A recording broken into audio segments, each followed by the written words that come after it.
Well, good morning, everyone. It is fantastic to see such a large room full of people really interested in a topic that's going to have a huge amount of conversation today. I'm Cess McConnell. I'm the Deputy Director General for the Primary Industries Development Portfolio in DPIRD, and my role today is to welcome you all here and to set us off on our proceedings. I'd like to acknowledge that we've got the Honourable Alannah MacTiernan, MLC, Minister for Agriculture and Food, Regional Development and Hydrogen, and also the Honourable Darren West, MLC, Member for the Agricultural Region and Parliamentary Secretary to the Minister. And hopefully the Honourable Shelley Payne, MLC, Member for the Agriculture Region. Shortly I'm going to ask Mr Phil Wally-Stack to come and give us a welcome to country, but there's a few other people I'd like to acknowledge before we get going. Heather Brayford, our new Director General, Dr Hayley Norman, who is the Chair of the Soil and Land Conservation Council, John Hassel, President of the WA Farmers, David DePell, Chair of the Peel Development Commission, Bronwyn Clark, Chair of the WA Livestock Council, Dr Ben Bidoff, our Chief Scientist for Primary Industries, Mike Bowley, from the Midwest Development Commission and the Director of the WA Meat Industry Authority, Ashley Herbert, Member of the RBDC Board, David Meaty from MLA, and Tori Kirk from AWI. And I'd also like to say thank you to all of you for attending. Your time today says you're really interested in this topic and it's something that you want to learn from and then apply in your own interests in terms of your businesses and your farm. So it's really great to have you on board. I know at the moment it's particularly busy. We're moving in harvest, we've got Christmas coming up. We've also got people online today and they're from as far away as Sydney, Cambodia, Canada and the Netherlands. For those of you online, welcome. In the room we've got farmers, we've got pastoralists, we've got people from the university sector, industry reps from GGA, the AAAC, banking, grower groups, agribusiness, media, other state departments as well as DPIRD. The breadth of interest in this topic is fantastic. In advance, I'd like to thank all the speakers who are going to talk to us today. I'm sure you've seen the lineup and it's a very impressive lineup. So, in preparation for today, I'd like to ask Mr Phil Wally-Stack to come up and give us a welcome to country.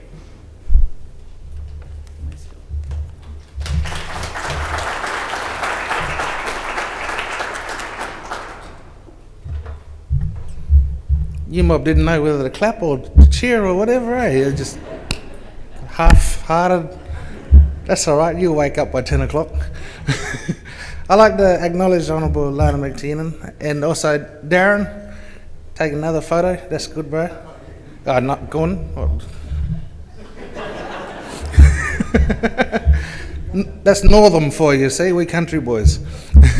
It's good to be in a room full of country people, I suppose. Those who know how to look after country and caring for country. And my wife and I had a bit of a laugh when we walked in, because in our family, when you talk about your buttocks, we say meaty. So, ass matters this morning for us. But thank you for acknowledging I'm here on behalf of my father here this morning, who couldn't make it. He's still at the roulette table. But thank you for acknowledging our old people. I won't welcome you to country because we all live on this country. We've been probably welcomed to this land about 20 times in your life already. But what we will do this morning is ask that our ancestors in the good spirit be here with you so that you can conduct your business in a safe way and that you travel back safely to your maiamai, to your kulak, to your home and to your families. So we say, Nanaka jenang nyunga bojarawa. Nyan mot bojara krabada korp nyonga bojara kobren jenang nono jena kole nyonga bojara wa dabakan jena kole nyonga bojara wa nyan bojara war wangingwa boyaka wa war wangi nyan bojara karejen wangingwa dabakan jena kole nyonga bojawa wanje nyonga boja nyan mot bojawa. As you look around, you see the land of the Noongar people, Kwabara Korp nyonga bojara. It's a beautiful country where we live. Walk softly on this country. When you walk softly on this country, the country will talk to you.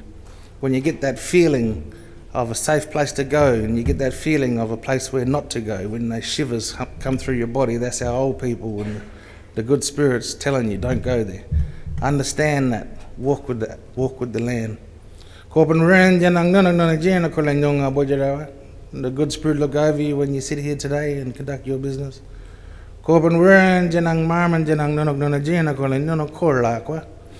ask the good spirit, the creator, look over you and keep you safe when you journey back to your homes. Dad always said when you do welcome to country, you sing a song or you dance naked. What do you want? Darren, you write the dance? You jump straight up too. Meaty matters.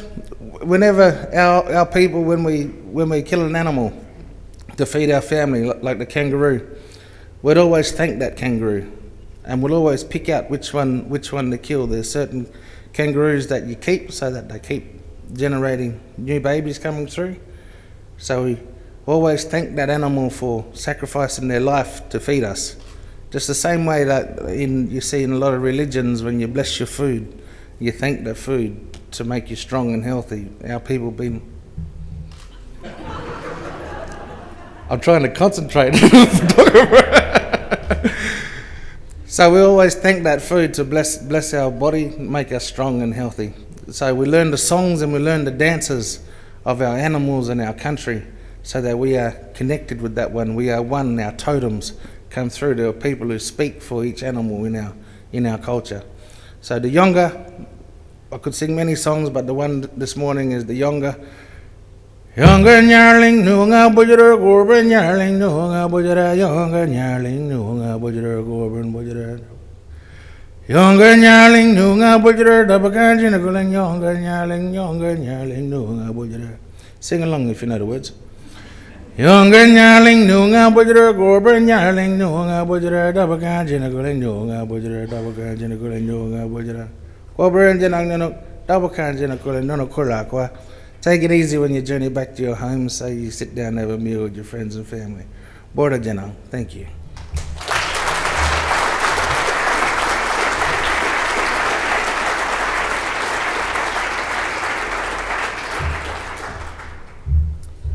Phil, thank you. I think walking with country is very much what we're talking about today. I'd like to invite our Minister to the stage to set the scene for today. But today is more than just cows and climate.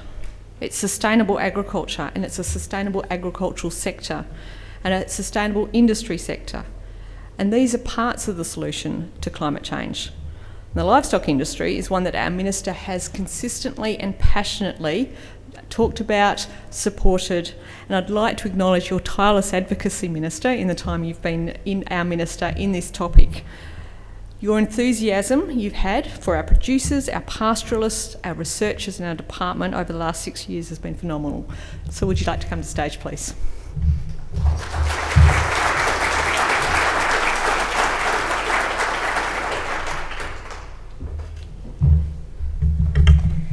Thank you very much, Cess.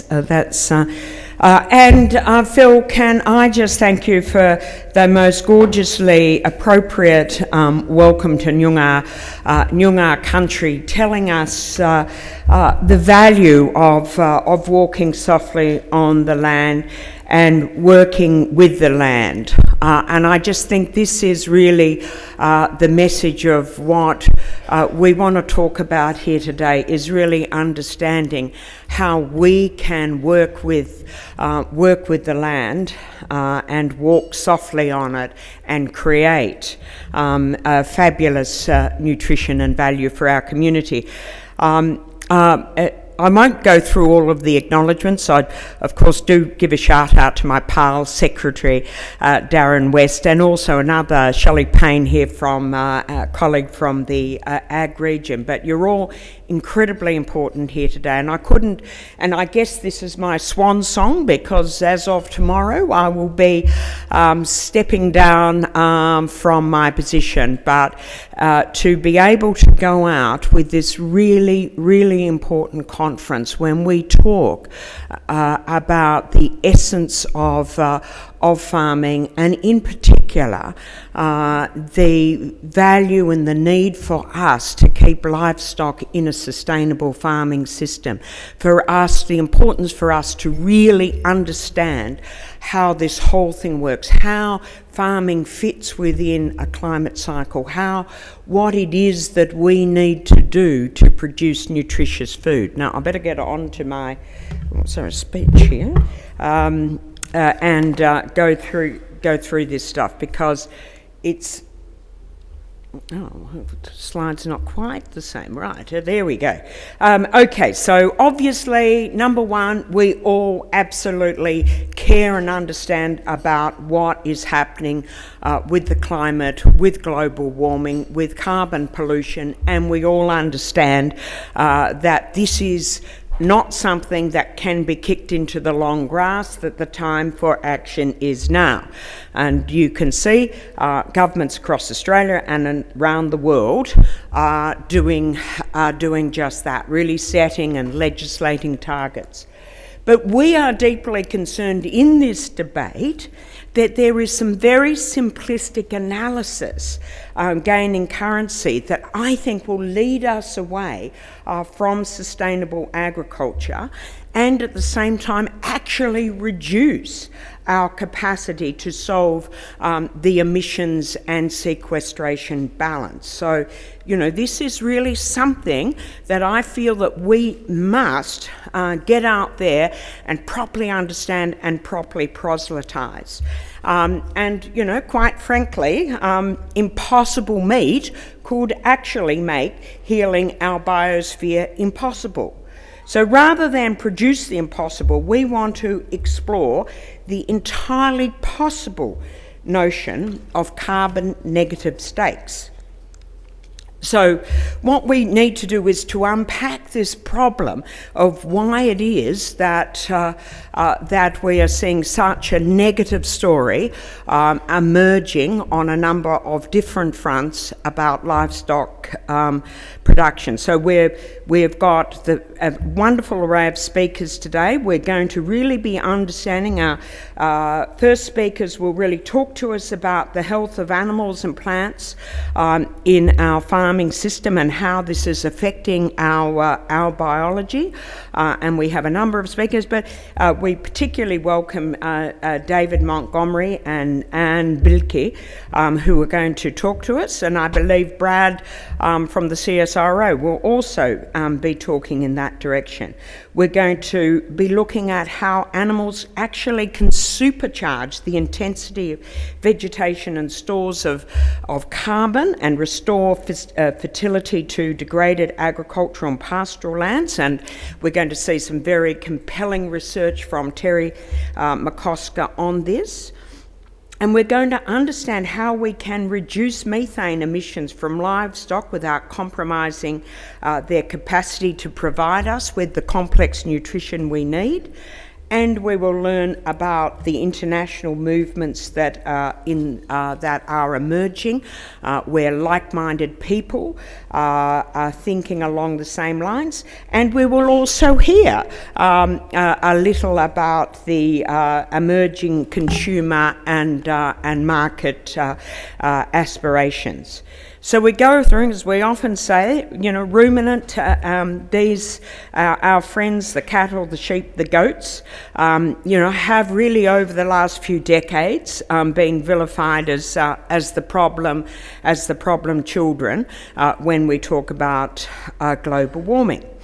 So these animals produce methane through consuming carbon stored in the plants that they eat. This methane is then emitted through their belching, farting, urine, manure, and this has led to an increasingly negative perception of continuing to include these animals in our farming system.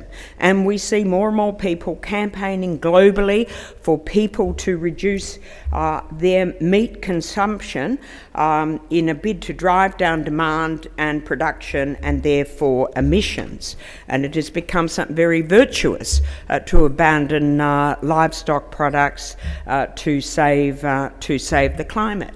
Now, at first blush, I mean, the figures do look worrying. Emissions from livestock equate to 11% of total greenhouse gas emissions in Australia. 56% of Australia's total methane emissions are from livestock, and in WA, agricultural emissions equate to around 14% of total emissions per year, and 80% and methane emissions from ruminants account for about 80% of these WA emissions. So quite clearly we're seeing 6.6 million tonnes of carbon equivalents emitted by our livestock each year. So we can't pretend, we acknowledge this, and we're not contesting those figures. But we argue that there is another side to this story. So we look at, and we approach this from a number of different fronts. One is the global warming potential. So we've got a conventional methodology that comes in the calculating of greenhouse gas emission that quantifies each greenhouse gas as an equivalent to carbon dioxide's warming potential over 100 years.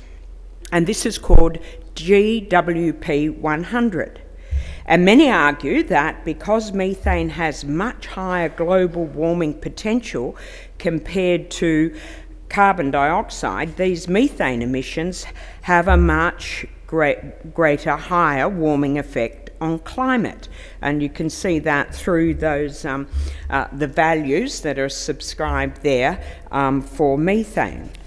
However, this does not consider that methane's life cycle is much shorter, and in fact 12 years rather than hundreds of years. So there are more and more scientific opinion, and this is quoting work that has been done by Oxford scientists, University of Oxford scientists, and that comes through the university, a centre in the University of Davis in California.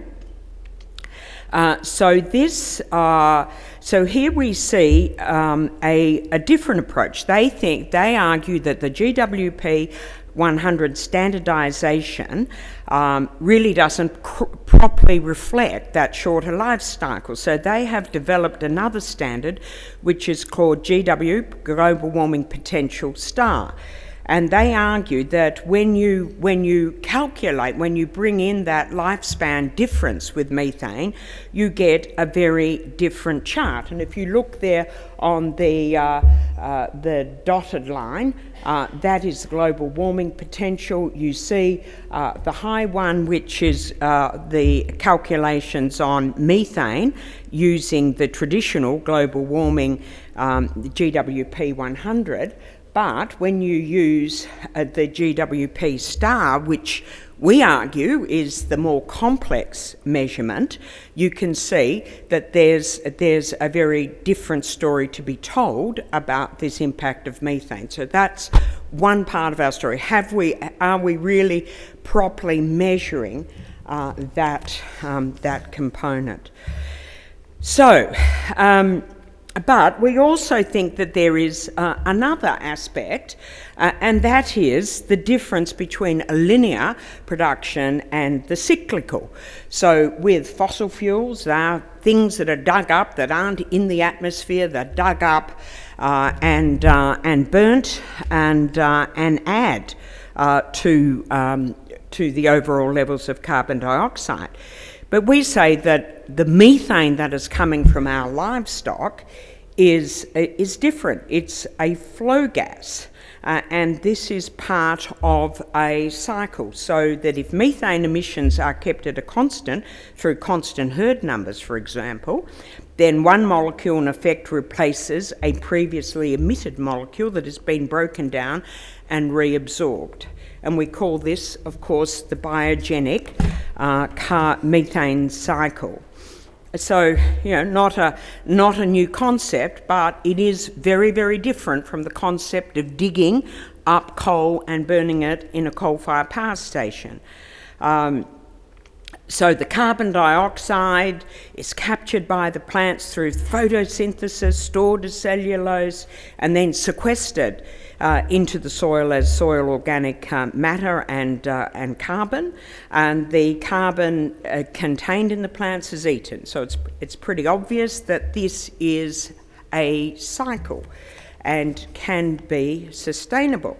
And what we argue here, and we are really looking forward to presentations that will address this, that we say properly managed grazing animals provide us with the opportunity to supercharge this biogenic carbon cycle and increase the pasture's capacity to pull carbon out from the atmosphere. An act of an animal grazing on a pasture, depositing their waste across a paddock, can improve soil biology and stimulate photosynthetic activity.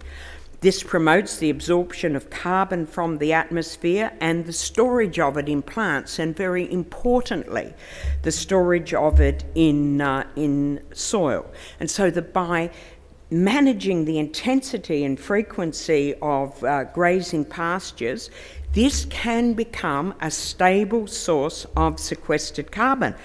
And indeed, there has been some interesting research in the New South Wales rangelands that says that has showed that taking animals out of and removing the grazing pressure from native pastures can actually decrease the soil organic carbon.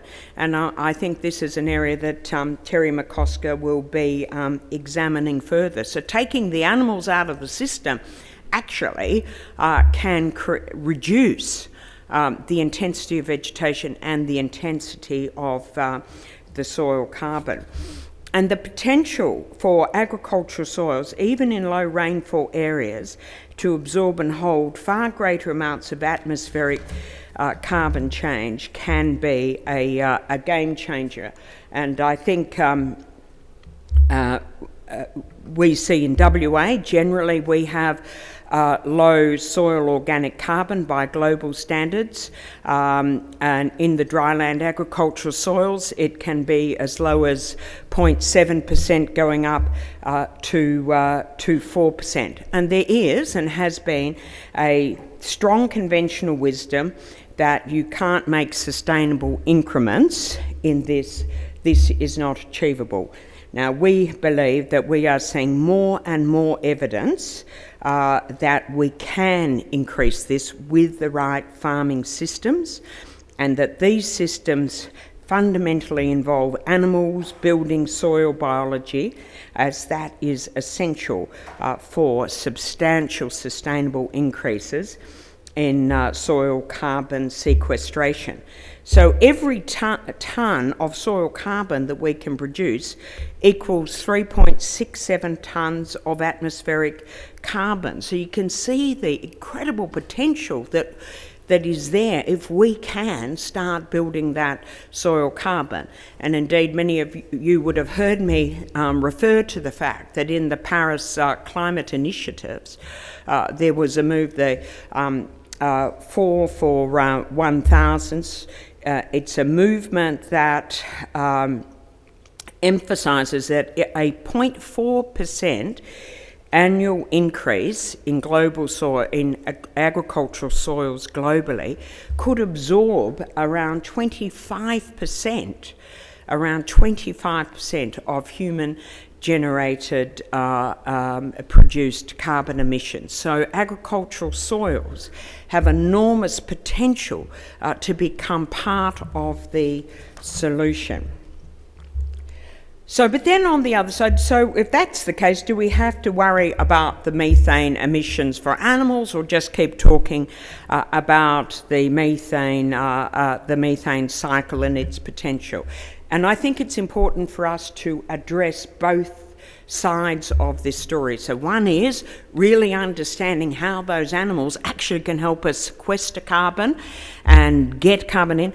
But on the other side, we do actually think that there is enormous possibility to reduce methane. And obviously, if we can do that, that helps it, even though we would argue that the methane that we're producing is going back in, it can help contribute to the global effort that we'll need to do, particularly over the next 10 to 15 years as we're weaning ourselves off fossil fuels. Getting the emission reduction in animals can really help the overall endeavour. So we want to see if we can do that whilst maintaining all of those other benefits that we get from our animals in the system. So obviously seaweed, and we've got. There is always a little bit of a tendency not to really want to think about systems, but just one magic answer, and seaweed is emerging for some as that magic answer. Now, we acknowledge that seaweed, it is going to be an import. The whole Asparagopsis story is amazing, and it is part of it. But it's certainly not the only option that is out there. And we note that, again, that clear centre that I referred to before in California has shown that dairy cows today are generating 45% less greenhouse gases to produce a glass of milk than they were 50 years ago. So how do we achieve this? Now, we're going to be hearing some of our fabulous speakers today. Mandy Curnow from DPERT has been doing work on how breeding selection and better management of animals can have a significant impact on the animals' emissions efficiency. And we're also going to be looking at pastures, because this, I think, is really essential, how new pasture varieties and use of native plants with secondary compounds can reduce methane production. And we're going to hear work from Professor Phil Volko about that. So on both sides, we can get this right, manage the animals right, we can get more carbon sequestered, and on the other side, we can, without compromising the value of the animal in the system, we can reduce those emissions. So this is an amazingly positive story to be told here. And in my view, absolutely, agriculture can become a big part of the solution to climate change. Thank you all very much.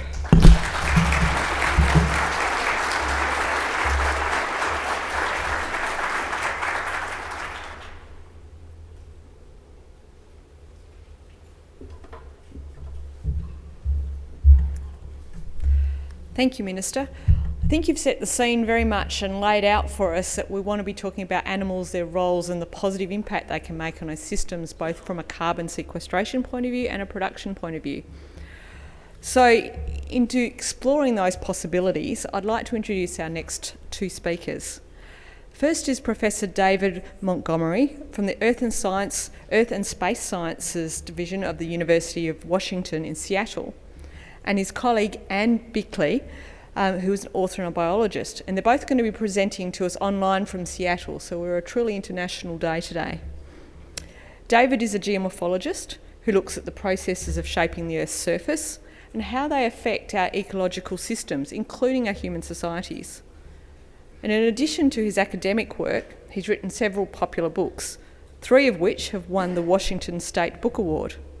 His most recent book, which I think many of you may well have read, Growing a Revolution, Bringing Our Soil Back to Life, focuses on the potential for regenerative farming practice to reshape agriculture. He's an elected fellow of the American Geophysical Union and has received many awards throughout his career, including the MacArthur Fellowship and the Vega Medal. Anne is a science writer who researches and writes about connections between people and the environment through the lens of farming, food and microbiomes. Her latest book, What Your Food Ate, How to Heal the Land and Reclaim Our Health, was co-authored with David, and it shares the history and science of our farming practices and how they affect our soil health, the nutrient density in plants and animal foods and human health. David and Anne will speak to us today on the topic of livestock and human health, grass is good. At the end, you'll have an opportunity for questions, so I really encourage you to put things down as you're listening. And I'd like to welcome both David and Anne.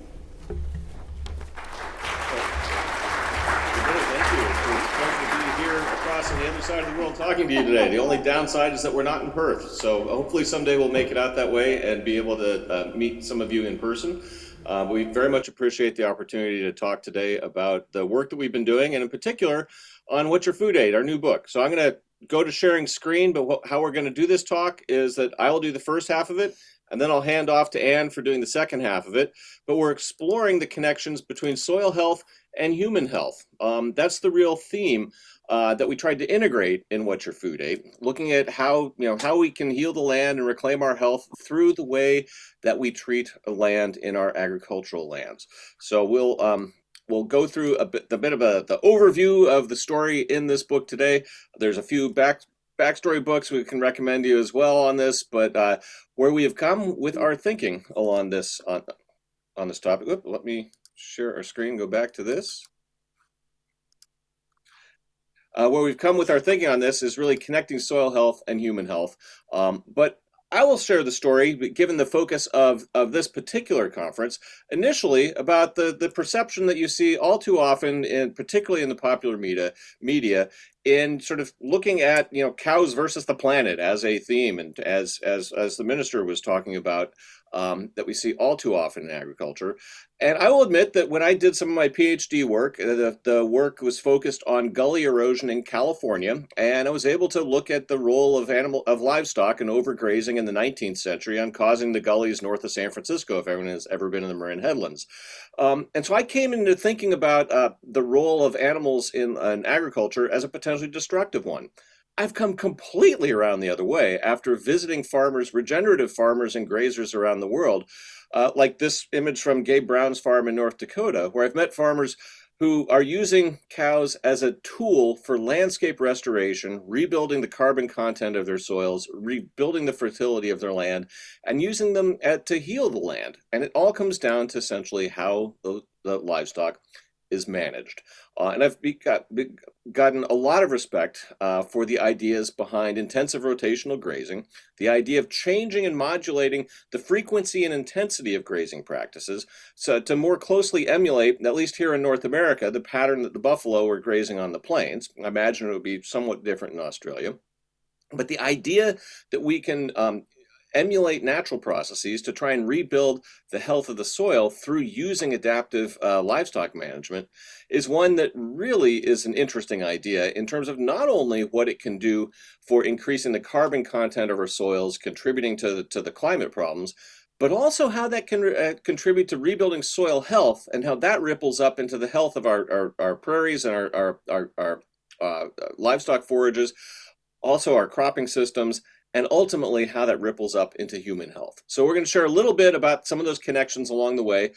The book, What's Your Food Aid, tries to integrate that much more explicitly, trying to look at how farming practices affect soil health, how that then ripples up into crop health, livestock health, and human health. There's a lot to connect those dots, but the science is out there, and it's very interesting. When you put them all together like beads on a string, one can go from soil health to human health at the scale of both our individual health, but also in our health in terms of whole societies and sustaining agriculture over the long run. That's the kind of stuff that Ann and I have been looking at. And what's some of the evidence that has helped to convince us that there's a very positive story here in the area of how livestock can be used to help heal land? This is one of my favorite pictures for actually illustrating that. These are the hands of Gabe Brown, a North Dakota rancher and farmer, who works about 5,000 acres just outside of Bismarck, North Dakota. And in his left hand, the hand down here at the bottom, that shows you his neighbor's soil. In his right hand, that's the soil he has on his ranch. The difference in color is basically soil organic matter, soil carbon. The lighter colored one has about 3% organic matter. This one is north of 6%. It's probably up about 8% in this particular sample. His ranch average is about 6%, as I'll share with you a little bit later. But how did he convert? He started off with soil about like this. How did he convert it to this deeper, richer black soil that's actually has, as much, if not more, carbon in it than the native prairie soils of his region. He did it with regenerative agricultural practices and regenerative grazing practices. He used agriculture to heal the land without a loss in yield and without a break in profitability. His story is told in a chapter in Growing Revolution and a wonderful book that Gabe wrote as well. But the basic idea that is pulled together through thinking about how regenerative farming practices can affect soil organic matter is that what is it that underlies human health and environmental health, the health of the land and the health of human populations and individuals? A lot of it boils down to soil health. And soil health boils down to the life in the soil, the bacteria and the fungi in the soil that help build soil organic matter, that are really the catalytic engines for helping to build soil organic matter, and also that help to drive the nutrient cycling that gets things like mineral micronutrients into our crops, our animals, and our bodies, as we'll go into in a little more detail as we go through this talk. There's a lot more in the book, obviously, that we can talk about in a short talk here today. But the basic bottom line is it looks like you can really connect the health of the soil, the health of the land, to the health of the populations that inhabit that land, whether they're plants, animals, or people. And in terms of the state of the soil globally today, I like to share this UN map of global soil degradation from a few years back that shows you the global extent of land degradation around the world. All those red areas on the map are areas where soil fertility has been substantially impacted by historical and modern farming practices. It varies by region, but soil practices that have degraded both the amount of soil on the land through soil erosion resulting in loss of the soil, but also through degradation of soil organic matter. And by most estimates, I think the most credible estimates, we've lost between about a quarter and a little shy of a half, a little north of a third of the world's agricultural productivity already, or potential productivity already, due to land degradation around the world. It's a problem, though, that is not just one of ancient farming practices. It's an ongoing one where the UN's global soil degradation estimates today are argue that we're losing about a third of the world's a third of a percent of our agricultural production capacity each and every year due to ongoing soil loss and degradation globally. But the problem with soil degradation is not just the loss of the soil itself, it is also the loss of soil organic matter, of soil carbon.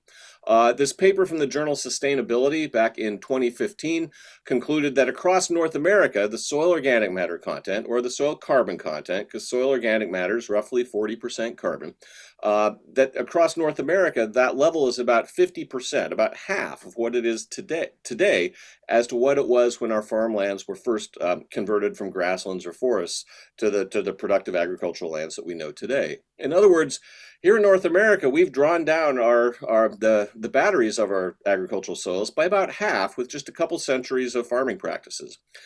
We need to think about how to rebuild the fertility of our land, and it turns out that livestock can play an important role in accelerating that process. So I took some time off from the University of Washington, where I teach, to write Growing a Revolution, the book that looked at how regenerative farmers around the world had been rebuilding their soil fertility, doing things like the color changes I showed you in Gabe Brown's soils, similar things of taking khaki colored, 1 to 2, 3% soil organic matter soils up to more like 4, 5, 6, 8% organic matter soils, turning them into deep, rich black soils, deep, fertile soils again. And I interviewed farmers in equatorial Africa, Central America, across North America. And I'd like to do more areas of the world, but we ran out of budget before we actually were able to get further. But what we found in that overview was that the farmers who had been very successful at rebuilding the health and fertility of their land through intensive agricultural practices all shared a common set of practices based on a common set of principles. And those principles were minimal disturbance of the land, so minimizing tillage, minimizing plowing, and minimizing the use of synthetic chemicals, so minimizing both mechanical and physical and chemical disturbance. always keeping the soil covered with cover crops for in case of cropping systems, and growing diverse crop rotations or having diverse pastures in the case of pastoralism. So those three principles of don't disturb the land, keep the land covered with living plants, and grow a diversity of crops are essentially a recipe for cultivating the beneficial life in the soil. And what we found is that in reintegrating animal husbandry, integrating animals back into fields to distribute manure and their urine across the fields and to act as essentially mobile microbial inoculators could actually greatly accelerate the process of land restoration if it was done in a regenerative fashion. And that putting these things together really was inspirational for me, because I had written about the degradation of land through societies in the past throughout history, and yet here were farmers around the world doing the sort of the counter-conventional narrative of turning agriculture into a net benefit, net positive for the land, improving the health of the land, and using animal husbandry as a key piece of that process of turning cows into a tool of soil regeneration. And what was the underlying key for this? Well, it's working with the soil microbiome, the life in the soil. The thing we took our eye off of in the 20th century in terms of agriculture was the importance of soil ecology, soil biology, and the partnerships that bacteria and fungi in the soil forge with crops in our agricultural lands that support that build healthy, fertile soils and support the health of our crops. Working with the soil microbiome, all those microscopic organisms in the soil, through those practices that minimize disturbance and maximize diversity and put carbon back into the ground, was really the key to rebuilding healthy, fertile soils. As part of the research for What's Your Food Ate, we not only went into reading the scientific literature and trying to pull together all the studies that we could find that really had bearing on the relationship of how farming practices affected soil health and how that translated into crop health, animal health, and human health, but we also conducted a few experiments ourselves. One of them was this simple comparison of conventional and regenerative farms across the United States. So there were 10 paired farms of adjacent farms that had the same soil type. We had them grow the same crop variety in the same year right next to each other, and we tested their soil health, and we tested the nutrient density of the crops coming off those fields, and then compared them in terms of ratios for each of those paired farms. And what we're sharing here with these two box and whiskers plots down at the bottom of the slide are what the difference in the soil organic matter content of the regenerative and conventional farms. And you notice that the regenerative ones shown here in blue are much higher. They had about 3 up to a high of almost 12% soil organic matter, whereas the conventional farms were down around 2% up to a high of maybe 5% in some of the parts of the plains that still had pretty nice healthy soil, pretty nice native soils. Maybe not as healthy as they could have been. But the key thing here is to look at what the difference in the means. The regenerative ones are higher across the board, but on average, they had twice as much organic matter, twice as much carbon in their topsoil as the conventional farms. And these were regenerative farms that had been practicing that combination of no-till and minimal chemical use, cover cropping, and diverse crop rotations for only 5 to 10 years. And to turn that around that fast to a geologist like myself was incredibly inspiring and a very optimistic note. In terms of soil health, the Haney soil health scores for the regenerative farms were about 3 times higher than those for the conventional farms. Again, it seems like these regenerative practices can rebuild soil health and soil organic matter remarkably fast. But what do they do to actually what's in our food? And how does that then translate what's into our livestock, which Ann will be talking about more in a moment. For this conventional to regenerative comparison, we had the farmers grow crops they wanted to grow, cabbage, corn, peas, sorghum, and soy are the ones we end up with data for. Again, the same neighboring conventional regenerative farms grew the same crops. We then sent the crops to an analytical laboratory at the University of Oregon. And in terms of phytochemicals, plant-made compounds that serve as antioxidants and anti-inflammatories when they get into our bodies were about roughly 20% higher or so in these regenerative crops. And these crops, cabbage, corn, peas, sorghum, and soy, are not crops that are known for having terribly high values to begin with. So these are good differences. In terms of vitamins, there's a suite of vitamins that had higher levels in in the regenerative crops as well. So it seems that there's a connection between soil health and what's getting into our crops. And what's the link of that connection? Soil life, the way that the way the crops interface and interact with life in the soil and lead to elevated or increased nutrient density in crops that are grown regeneratively. So in all our research to try and look into these connections between soil health and human health, I'll spare you the whole details. You're obviously encourage you to read the book to get the whole story, but we landed on there being sort of 4 areas that we termed the Fab Four of nutrient density, for which there's solid evidence that farming practices can very much affect what is in our food in terms of micronutrients, mineral micronutrients like zinc and iron, for example, and vitamins as other micronutrients. The fat balance in our meat and dairy products and our eggs as well can have a big difference on what our livestock is actually eating. That's the title of the book, What Your Food Ate, going back one step further than you are what you eat to you are what your food ate. And thinking about phytochemicals, there's very clear connections between soil health and the way we farm and the phytochemical contents of foods. And also in terms of the microbial metabolites that are in our food that have effects on human health that Anne's going to be developing more for you here in a moment as I turn the stage over to her.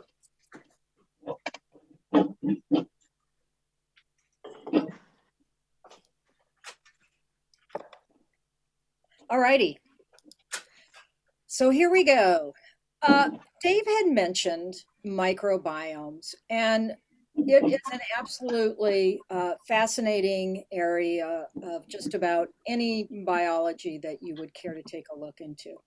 And the point of this slide is certainly not to read everything on it, but more to just take in that every living organism on this planet, from plant to animal to insect to marine organisms, every one has its own microbiome. And one of the sort of most key things that I like to let people know about microbiomes is that whether plant or animal or insect, that microbiome has been co-evolving with its host organism for far, far longer than there have been farmers, gardeners, the likes of us all over this planet. And so it would really behoove us to pay, I think, way more attention to how do we, if we're trying to take care of the land, crops, animals, and so forth, we really need to be thinking in terms of feeding and caring for the microbiome of our crops and our animals as well. And a microbiome, of course, it's not just one bacterium, one kind of fungi. These are complicated microbial communities, one nested in another, all nested within their host organism. And I don't really think I need to set the record straight with this crowd, but I really do think in these days, especially considering what the minister laid out with all of the messages around there about animals, this is and always has been plant-based meat, herbivores, right? And in particular, our ruminants. These are highly specialized herbivores. The heart, the soul of their microbiome resides in the rumen. And when those microbial communities are fed properly, the animal is healthy, and the foods, the meat and the dairy that come from such an animal, we obviously also gain benefits from it. So I'll go into a little more about that right now. And the rumen, as you know, this is an ecosystem unto itself. There is just about nothing else like it. It's a world of fodder and feedstocks, and one breakdown product feeds a particular microbe. That microbe's breakdown product goes on to feed somebody else in this ecosystem. It is dynamic. It is changing, certainly daily, hourly, perhaps even by the minute. And what is always interesting to me in this war on animals that is out there is somehow what seems unacceptable is to accept the inherent biology of a ruminant. That to me just sort of leads to all kinds of misunderstanding. It leads to solutions that aren't really solutions. They're just things that breed more problems. And so on and on it goes. The rumen is hugely important. And as I'd mentioned, it's where the microbiome is. So it's really important that we pay attention to keeping the ruminant microbiome healthy, happy, and fed, because that is going to ripple in short time when things go awry right into the animal. And the way that I really think about this is that the rumen, it's the metabolic terrain that feeds the terroir. And this, of course, the terroir, that is the term that the French use, that it's their notion of how the land links to the quality, the flavor, and the nutrients, if you can say that wine has nutrients. But certainly it's getting at the quality of the foodstuff or the beverage. And because the rumen, or the soil microbiome for that matter, it is a place of metabolism. And we really need to consider it that way, and to consider how that metabolic terrain is laying the groundwork for the plant and animal foods that get into the human diet. And when Dave and I were researching this book, it seemed counterintuitive to us. I mean, we don't raise animals, and it seemed like really fat of the land. Well, let's get into this.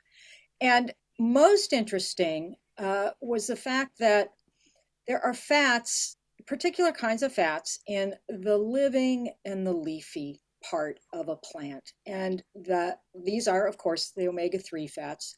And this has to do with plants photosynthesizing. Without omega-3s, there will be no photosynthesis. That type of fat is absolutely critical to the biochemistry that is photosynthesis. And so you have animals out there on pasture eating living plants, and there's study after study after study has documented how omega-3 levels will change. They are generally highest the more the animal diet consists of the living leafy part. And I know this doesn't look like Western Australia to you, because it's not. This is Vermont. This is dairy cows getting out onto fresh pasture early in the season. And I'll tell you, if you ask me, that looks like some pretty happy cows. And the fat of the land becomes the fat in our food. These are a couple of my favorite producers here in the Seattle area. And they're all doing the beef there on the left is just a couple hours north of us. And she's got wonderful animals and one wonderful ranch. And then there's the sheep farmer and so on. So anyway, here the point is, what these animals eat is coming through into their muscle, their milk, that we then consume. But of course we know most animals, certainly in North America, and I imagine down your way too, are eating a diet rich, not in omega-3s, but omega-6s. And this makes total sense. A diet of seeds and grains, these seeds and grains, whatever it is, barley, soy, corn, whatever it is, the seeds of a plant have a really different purpose. They're not photosynthesizing. These are storage organs. So they need different kinds of fats. And I don't mean to start a war on seeds or seed oils, but I'll just say this.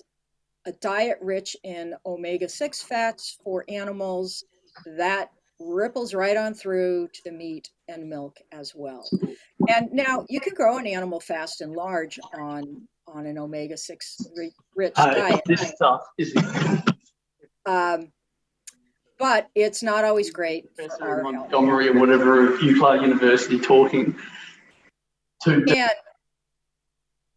And I'll just continue here. Let's see. We've got a little bit of data here. This is actually from Gabe Brown's cattle. And the most important thing is this graph over here, although I can't go without commenting that This is Gabe's brand here, Nourished by Nature. This is the total omega-3, and both beef and pork have some really nice levels there on your total omega-3s. What is the way that omega-3s, though, are really turning out to look like they affect human health, it's more about the ratio of omega-6 to omega-3 fats. And what's considered optimal and best is when that ratio is about 1-to-1. And so down here you can see that's roughly right around where Gabe's is coming in. This other brand, this so-called natural brand, that's not bad. I'd certainly rather have that than this pork over here that's got a ratio almost up to 25 of omega-6 to omega-3.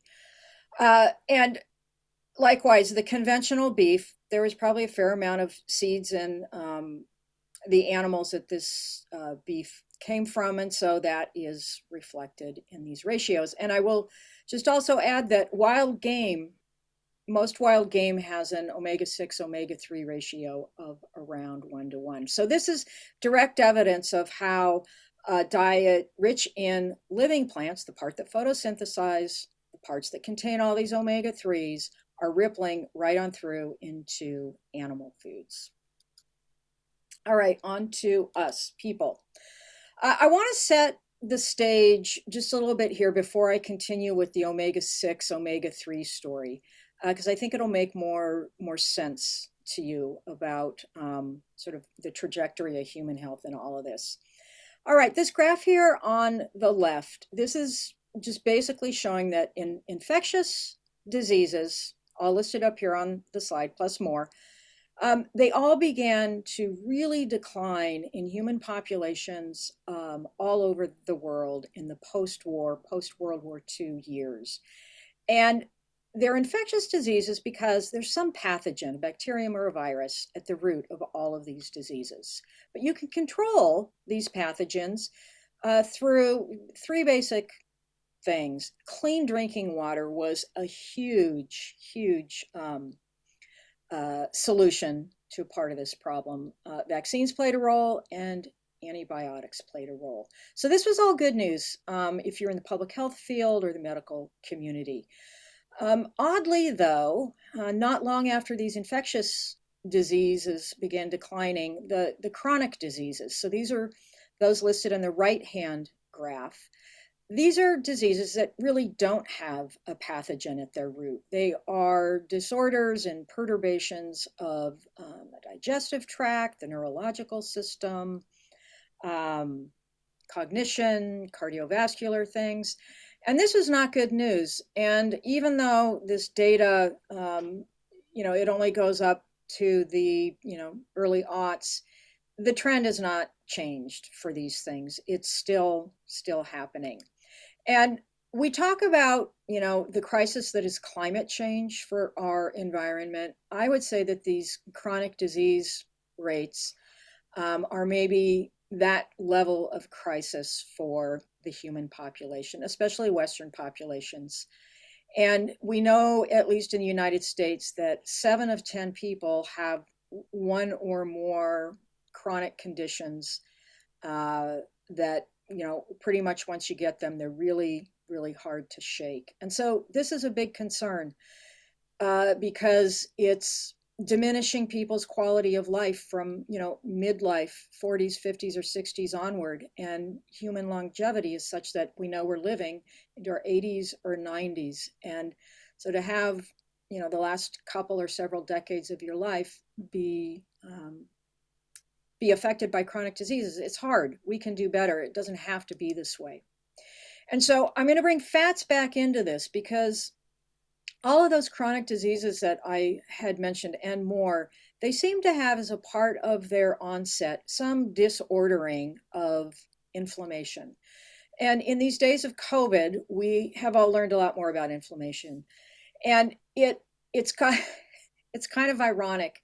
Just like animals, inflammation has gotten really a bad rap. But the fact is this, inflammation is the go-to process of our immune system. It's how our immune system works. It's how it's supposed to work. But you want inflammation to be ordered. And what I mean by that is that, say, a pathogen, the immune cells circulating around your body, they detect a pathogen, you want inflammation to fire up. It's a bunch of different things that happen. They're going to kill off that pathogen. It might be abnormal cell growth, and immune cells are going to take care of that. It might be wound healing. It's the job of the immune system to take care of that. So our immune system does all of these things that protect our body so that the rest of our systems, cardio, neurological, and so on, can work so that we can thrive and survive. And the problem with sort of all of these omega-6s in our milk and dairy products, and I will hasten to add that there are an awful lot of omega-6s in ultra-processed foods as well. So the human diet, especially the Western diet, has been flooded with omega-6s. And here's where it comes in. Omega-6s initiate inflammation. Other fats, the omega-3s, especially the long chain omega-3s, they are needed to resolve inflammation. It had always been thought until pretty recently among immunologists that inflammation was this kind of process that it started and then, well, it just sort of got tired and then it just sort of dwindled and kind of went away on its own. Nobody was quite sure how. And then with more research, more sophisticated analytic techniques, it was learned that the immune cells that are responsible for ending inflammation, they grab omega-3 fats out of the cell wall. They turn these omega-3 fats into certain compounds that resolve inflammation. So this is in part why a balance of fats in our diet, which we get when animals are eating an omega-3 rich diet, all of this ripples through to our health, and we want that because it allows inflammation to operate normally. The whole idea with this picture here is that you don't have enough omega-3s and inflammation just goes on and on and on and on, and pretty soon you've got tissues and whole organs that are all fouled up. It's as if they've been monkey wrenched and they cannot work like they are supposed to. So this is why it's so important to pay attention to fat balance in the human diet and therefore the animal diet. And this really is it's the unmentioned part of a person's health plan.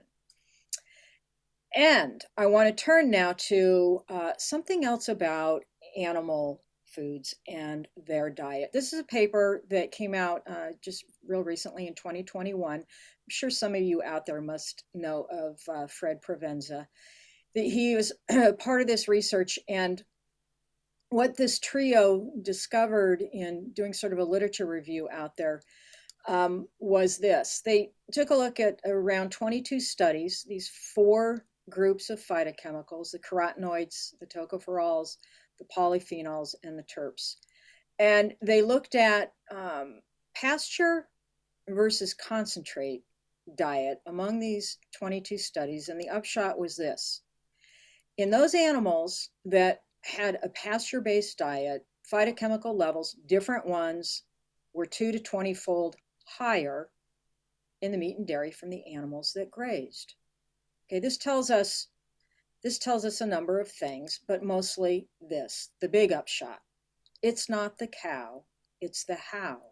It's the how the 2-legged are raising the 4-legged, and how the impacts and choices that we make are rippling through to not just our health, but environmental health as well. And so this is just a figure from that paper. And what I want to really emphasize here is how important diversity is. Because the studies that found the highest level of these 4 groups of phytochemicals, these animals were eating the most diverse kind of a pasture-based diet. We've already seen what happens with a monoculture. What have we gained if all we've done is exchanged a monoculture diet of seeds for a monoculture diet of the living parts of plants? Not much. We know that plant diversity scales with phytochemical richness. And if you forgot this point before, I'm going to bring it up again. This is really the prime example of how, the metabolic terrain, what's happening in the rumen when those nested microbial communities are fermenting and changing and digesting all of that diverse plant matter. It's feeding the terroir of the dairy and the meat. Okay, and this is really another part of human and ruminant health. And I want to make this point about when it comes to microbiomes.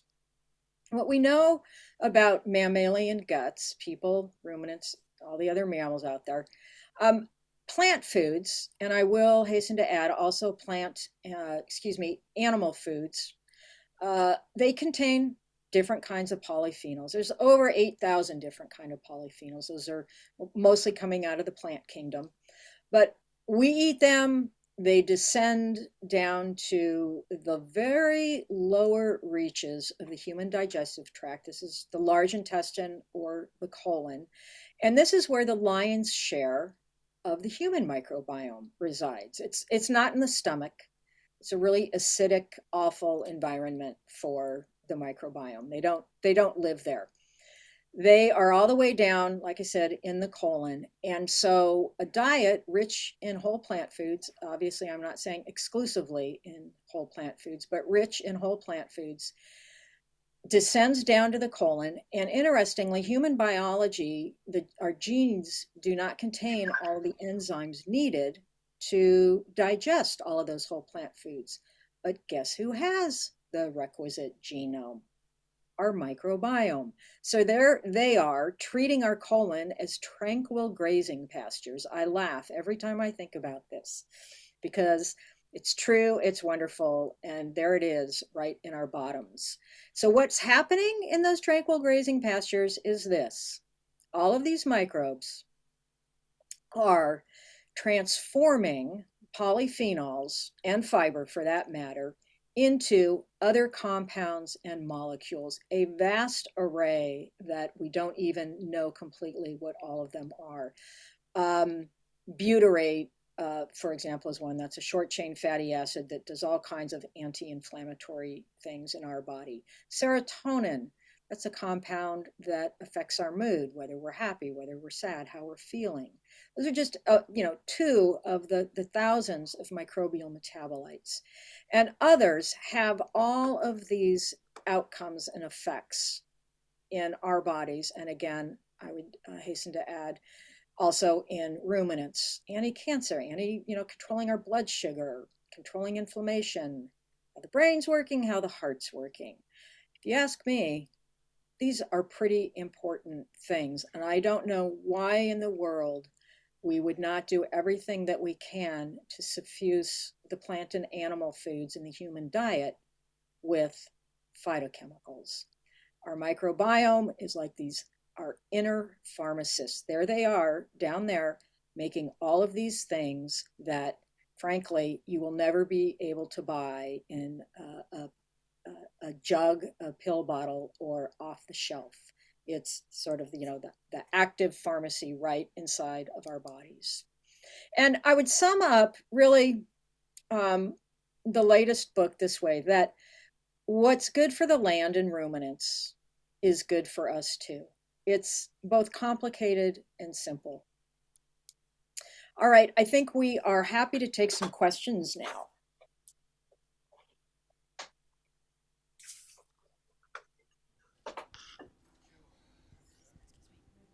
Very much, Anne and David. That is fantastic, and I think we'd really like to focus, I think, on this nutrient story and the whole complexity of what the animal is eating, how that is impacting on our lives. Look, just one thing in your book, and before I go to more general questions, what that really surprised me, you were saying that it was over 100 years ago that doctors first started suspecting that changes in diet were impacting on their communities, and actually started doing research about that very, very early on. Could you comment on that, on just how long people have been observing something is changing and this is impacting on health?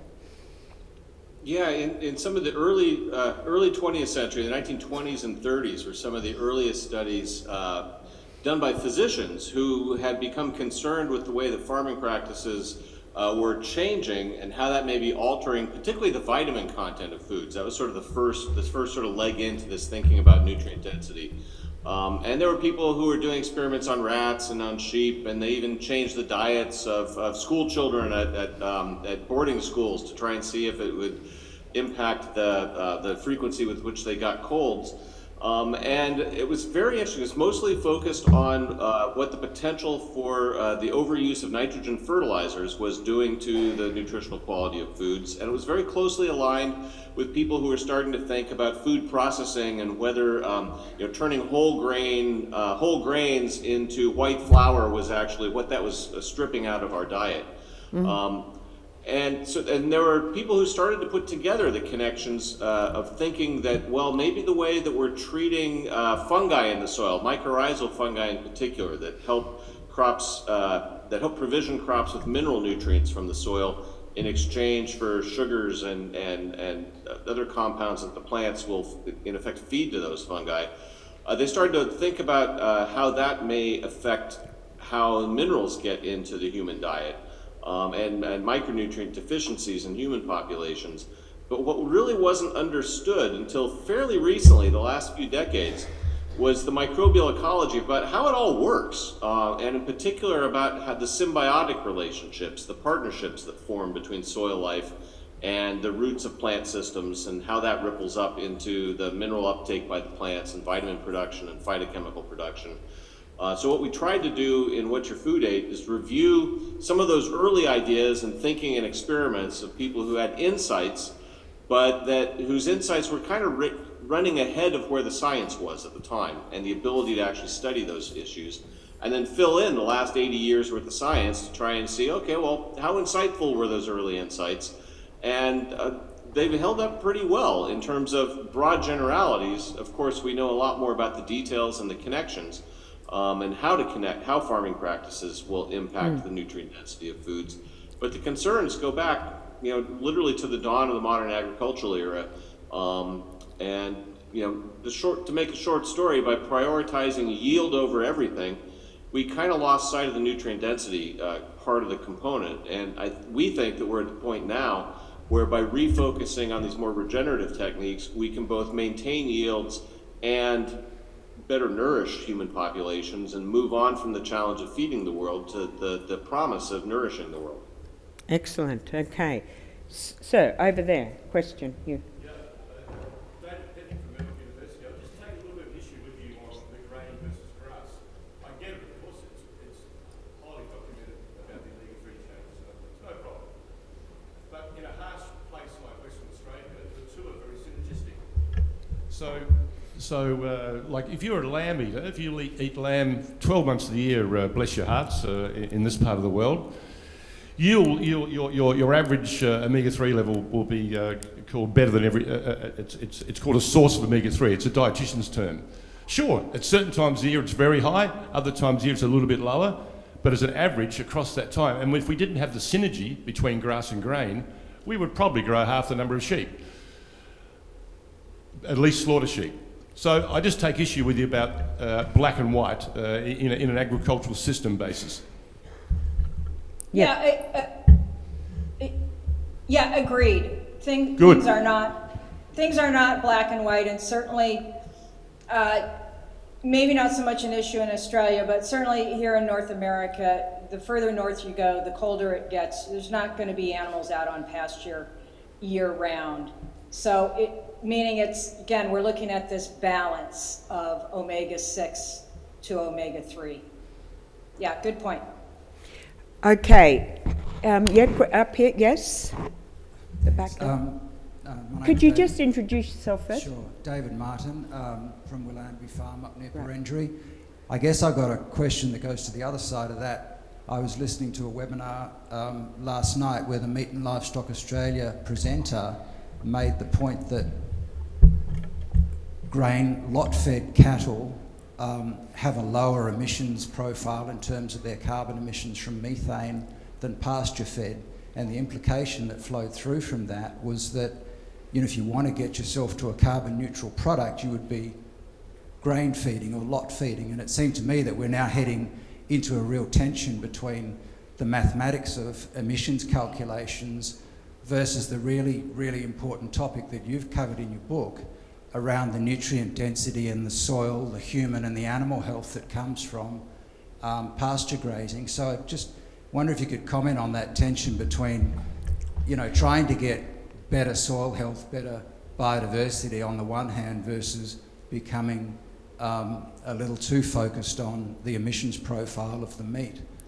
But David, just before pass that on, just remember part of what we were talking about is the ability for carbon sequestration in the soil, which doesn't come in that same way from a feedlot-fed animal. So you've got to look at the whole cycle. You can't just look at one component of the cycle. But Anna, David, can you... Go. There's also studies that have looked at how grazing a diverse phytochemically rich pasture can suppress methanogens in a rumen and thereby reduce the methane emissions from eructation, from belching of animals. So it's not just, the quality of pasture can also matter in terms of that. And yes, looking at the whole life cycle in terms of whether the grazing style is actually increasing the soil organic matter content plays into that, the overall as well, not necessarily the methane emissions. One of the interesting factoids that holds in North America is that if you look at the total amount of ruminants on the landscape today, it's about what it was at pre-European contact times. But what they're eating is fairly different. Yeah, and I think that what that argument kind of misses, because it's implying that if we want to be eating ruminant products, at least, that we need to put all these animals in a feedlot. I don't think that makes anybody, I'll speak for myself. That's not doing much for animal health. That's not doing much to address all of the water quality issues associated with feedlots, at least here in the US. And okay, so you get the yield you want out of a feedlot, but the nutritional quality of that meat is exactly what we should not be eating. So I think anytime you have an environmental issue and you take a single narrow perspective and declare this or that about it, it sort of just flies in the face of solving any of these environmental issues, because we know everything is multifactorial when it comes to environmental problems, certainly at the scale with which we're facing climate change. And I guess I would say the same for human health. You know, every single one of us has a different sort of, life history, health conditions, and so on. So what might work for one person is not going to work for another person. And it's really a matter of looking at everything that you can bring to bear on something. I don't know what we would have gained if we're lowering emissions out of animal agriculture, but we're making people sicker. What will we have gained there? Well, okay, there's one other point I'd like to add on to that, which is, of course, when we're looking at the net sort of climate effect of animal husbandry, we also have to look at how the grains that they're being fed were grown and the total emissions from that process. And if we look at the state of what conventional agriculture has added to the atmosphere in terms of carbon emissions, a third of the emissions since between about 1850 and 1980, if I recall about right, came from actually degrading soil organic matter from conventional tillage and farming practices. So if we're raising grains with conventional practices with a high carbon footprint, then we've got to factor that into evaluating the methane, overall methane budget of feedlot raised animals as well. It's not a simple thing where if we're looking at both the carbon footprint of both our plant-based diets and our animal products, we really have to look hard at what are the details of how they're being raised under both systems to be able to compare both items. Okay, and I'm just very conscious that we've got our next speaker online also waiting to come on, and I think we'll find that next speaker will very much talk to that other side of how we actually sequester that carbon as a result of actually having grazing rather than feedlot animals. So just important message, got to think of the whole system. David and Anne, that has been a fantastic presentation. We all absolutely loved your book. It has been widely shared by us with members of the farming community across Western Australia, and we look forward to you coming out to Western Australia sometime, but continue on that fantastic work of getting people to actually understand how their food is affecting their health. Thank you very much. And thank you. Our pleasure. Bye, everybody. so thank you very much. Now, I'm very conscious that we have our next speaker who's also going to appear virtually, the fabulous Dr. Terry McCosker, OAM.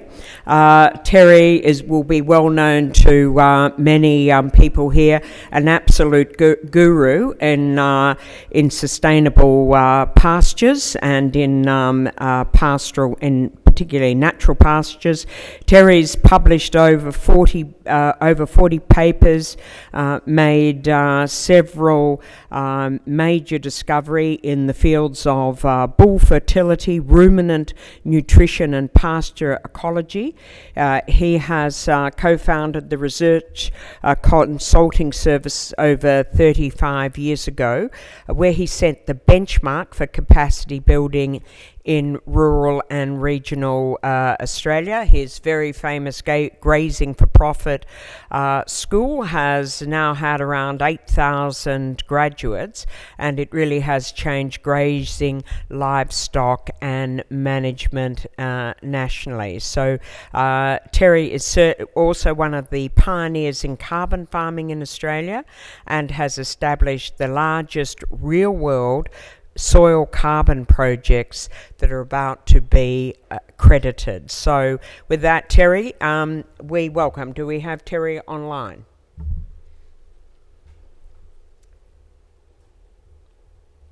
Looks like the technology is working. Excellent. Good on you, Terry. Thank you for that lovely introduction. And I guess what David and Anne have just been through is a great segue in where I'd like to go this morning. And I was in Dublin recently, and I noticed Graham is going to be talking about that next. And what struck me is the European approach to climate change is actually taking a big stick, particularly to farmers, and focusing on reducing emissions without actually giving farmers an opportunity to offset those in any way. And you can see there the implications of doing that. Australia, on the other hand, has actually taken a carrot approach to agriculture in terms of climate change and offered a carrot approach. And that has allowed us to be able to use our soils, for example, to offset carbon and produce ACCUs. And I would like to take you through, and I will show you some numbers from a couple of the projects that are now where the data is starting to come through. So I think it's great that we've taken a 180-degree turn away from where Europe is and actually providing incentives for farmers to get involved. And I guess there's two ways in which we can get involved in agriculture. The first is through avoided emissions, which would be reducing or lowering our fertiliser or fuel, methane emissions, etc. And to me, avoiding emissions is like, we're driving towards a cliff in top gear and we decide to put it in second gear and drive towards that cliff a little bit slower. The opposite to that is sequestration, where we're actually taking carbon out of the atmosphere and storing it either in vegetation or into soils. And so if we look at that, this is some data off 2 properties, and it's so fresh off the mark that this was only done yesterday morning. So there's 2 properties there. They have sequestered totally, one of them, there's just under 120,000 tonnes of CO2. The others around 150,000 tonnes of CO2. That's their total sequestration after accounting for statistical variance over a 5-year period. Both of these are cattle producers. They're both in central and southern Queensland. What I'd like to point out though is where the baseline emissions sit relative to the total sequestration, where the project emissions, so the baseline is the emissions in the 5 years leading up to when that project commenced. And the project emissions, the emissions I should say, are the total emissions over the 5 years since the project commenced, and then the number of credits that will actually be issued. And I put it in this format to show you basically the ratio between emissions and the potential for sequestration in these particular soils. So if we look at emissions versus the ACCUs or the credits that these 2 properties will receive, when we look at the emissions, I should say, are already removed from the credits. So these levels of emissions here are removed from those 2. But I want to point out a couple of things that are, I think, a little bit unfair in the way the system operates. So if we take the orange guy here, you'll see that his emissions are higher than his baseline. And therefore, the difference between those 2 gets removed from his sequestration to give you your credits. The other guy's emissions were below his baseline. So in other words, he'd reduced his emissions through this 5-year period, but there is no reward for reducing those emissions. So in other words, there's a penalty for allowing your emissions to go over your baseline, no reward for bringing your emissions down below the baseline, which I think from the perspective of farmers and graziers is probably not quite fair. What I want to point out though is that in agriculture, we're working within the carbon cycle. And there's a perception in society that carbon is a linear thing, that it comes out of the ground in terms of coal and oil, etc., goes through power plants, goes off to the atmosphere as CO2, and every bit of coal we produce, we'll pump out, is adding to atmospheric CO2. It's not quite as simple as that. And I would call that burning coal and oil part of the long carbon cycle. But in agriculture, daily, we're actually operating within a short carbon cycle. So that a lot of what we are using is actually going in and out of the system in a fairly short space of time, including methane. So I want to talk a little bit about soil organic carbon and how that can be used to pull CO2 out of the atmosphere. But if we look at a soil, there's organic matter, which consists of all of these components here. But organic carbon is about half that in round figures. And so when I talk about organic carbon or soil carbon from now on, I'm actually talking organic carbon, which is around about half organic matter. And that's the stable part of carbon within the soil. Now, this is a soil carbon project. It's not one of those ones I just reported. We don't have the emissions data available from this one yet. But that's 5,500 hectares. Each colour here represents a different strata. And the numbers here represent tonnes of carbon per hectare down to a metre.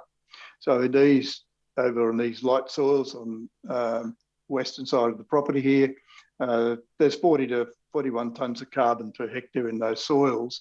Where to get into some of the better soils on that property, the highest was 155 tonnes of carbon per hectare. So there's enormous variation across that landscape. And there's been a perception that because of that variation, this is something that we can't actually measure properly. And I'll come back and talk a little bit more about that. The thing that makes this work is that 1 tonne of soil organic carbon equals 3.67 tonnes of carbon dioxide. So what we produce as a farmer and put into our soil is organic carbon, but what we get to sell is the carbon dioxide equivalent of that. And this is the only multiplier that I'm aware of that works in favour of primary producers. So that tonne of let's then consider that we've got put in a tonne of soil organic carbon, and now we've got 3.6 tonnes of carbon dioxide. Now, 1 tonne of carbon dioxide is equivalent to 1 ACCU, or 1 Australian carbon credit unit. When a farmer has created those ACCUs, there is several things that they can do with them. But principally, they can trade them or hold them, or they can surrender those carbon credits to become carbon neutral. And I'll talk a little bit more about that. So the key drivers of doing a soil carbon project in terms of profitability for a landholder is firstly the sequestration rate. That is tonnes of carbon sequestered into soils per hectare per annum. If you were able to do a tonne of carbon per hectare per annum, that'd be pretty good. If you were able to do 2 tonnes, that'd be fairly impressive. If you're able to do 3 tonnes of carbon per hectare per annum, that would be mind-blowing levels of sequestration. The price of carbon will obviously affect the profitability of a project. And cost of measurement, of course, is also going to affect your profitability. But cost of measurement is a two-edged sword. And scale of project. The smaller the scale our project is, the harder it is to make it economic, given the overheads that are associated with carbon projects in Australia. Australia has the highest standards of measuring carbon in the world, but that costs money. And so as we go smaller and smaller, the cost per hectare of doing projects increases.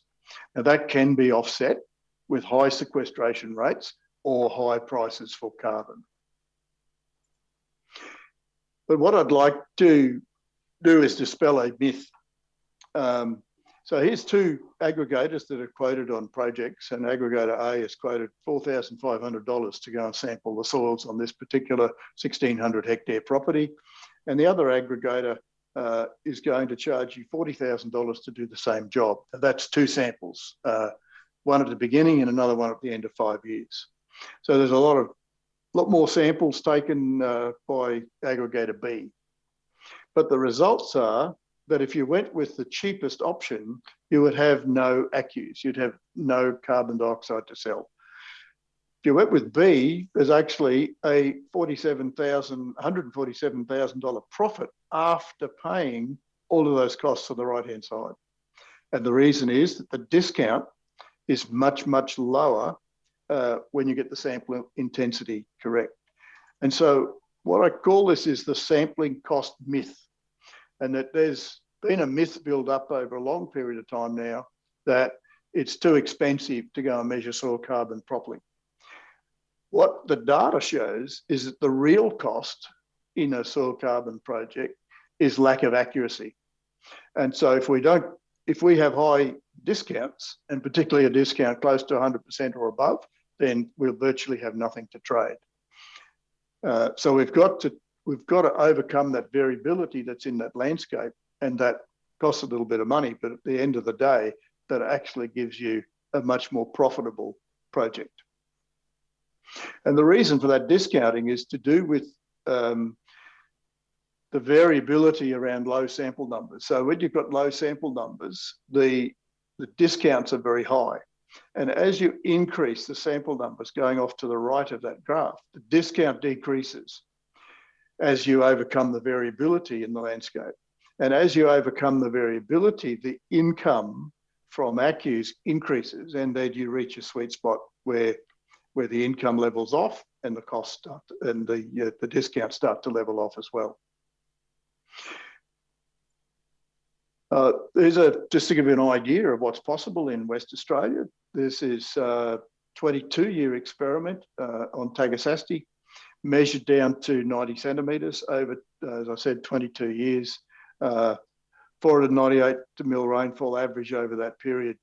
And these measurements were taken between the rows in an annual pasture, which I would consider to be a lower option for sequestering carbon. So 0.9 of a tonne of carbon per hectare per annum in those sandy textured soils is very, very good going. And I think it gives you some real hope as to what's possible with soil carbon sequestration in WA.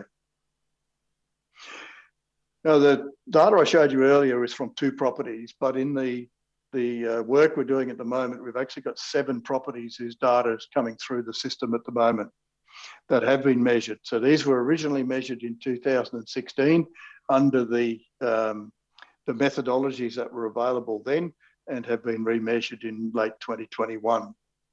Now, what I want to show you is the income from carbon, and this is at $45 a tonne. So this is the net income after all costs. So that's the EBIT, the earnings before interest and tax from selling carbon credits off these properties. So this, and the way it's put here is in EBIT per hectare per annum over this period. The next column is the annualised EBIT, particularly where we had the data off the top 4 properties, is the annualised EBIT from cattle production over that same 5-year period. So the comparison you can make is to look sideways and compare the net income from carbon versus the net income from livestock production, and you'll see that it's quite an advantage. And the last year, I took the last year 2021 data where cattle prices were very high and looked at, well, how does that actually compare with the carbon income? And it's still below the carbon income. And certainly, and those producers were good producers, and you'll see in the 2021 financial year, they were sort of from $76 to $90 a hectare. This guy here was suffering from severe drought all the way through, which you can see has affected his numbers. The average producer through that region had an EBIT of $46 a hectare, so they were no slouches. So across the board, we have one project that's gone backwards or didn't sequester carbon, and it turns out that that's actually a methodology issue, and it's to do with the way things are calculated. So we expect that on the next measurement, that property will be positive. So if we look a little more closely at that, if I take properties B and D there, these are their areas. So B was about 2,600 hectares, D 2,800 hectares. So that's the project area. The total grazed area was 3,500 to 3,800 hectares. But the numbers that I think are quite significant is this is the CO2 sequestered after accounting for all emissions on these properties over the last 5 years.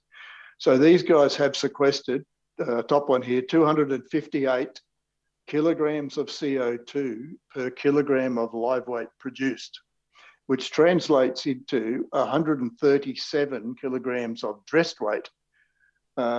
Of CO2 sequestered per kilogram of dressed weight. And the other one was 165 kilograms of CO2 per kilogram of dressed weight. Now, I've done some preliminary numbers on 2 of the other properties, but they haven't been audited yet, so they're not final. But they're looking to be much lower than that. They're in the range, if I look at dressed weight, they're in the range of 30 to 50 kilograms of CO2 sequestered per kilogram of dressed weight sold. So for every, think about that, for every kilo of steak or sausages eaten off those properties over the last 5 years, 137 and 165 kilos of CO2 has been removed from the atmosphere. The other thing worth pointing out here that the emissions calculations here that have been subtracted from this sequestration are from the grazed area. Now, the grazed area is larger than the project area. The sequestration is only from the project area. So in other words, the emissions are basically higher than what they would be over the project area, but we can't do it any other way, so that the total emissions for those properties are taken off the project.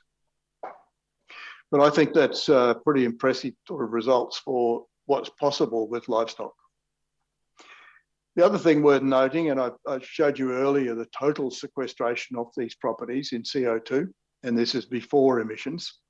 Then if we take the emissions off, we end up with some credits, and then we've got statutory discounts.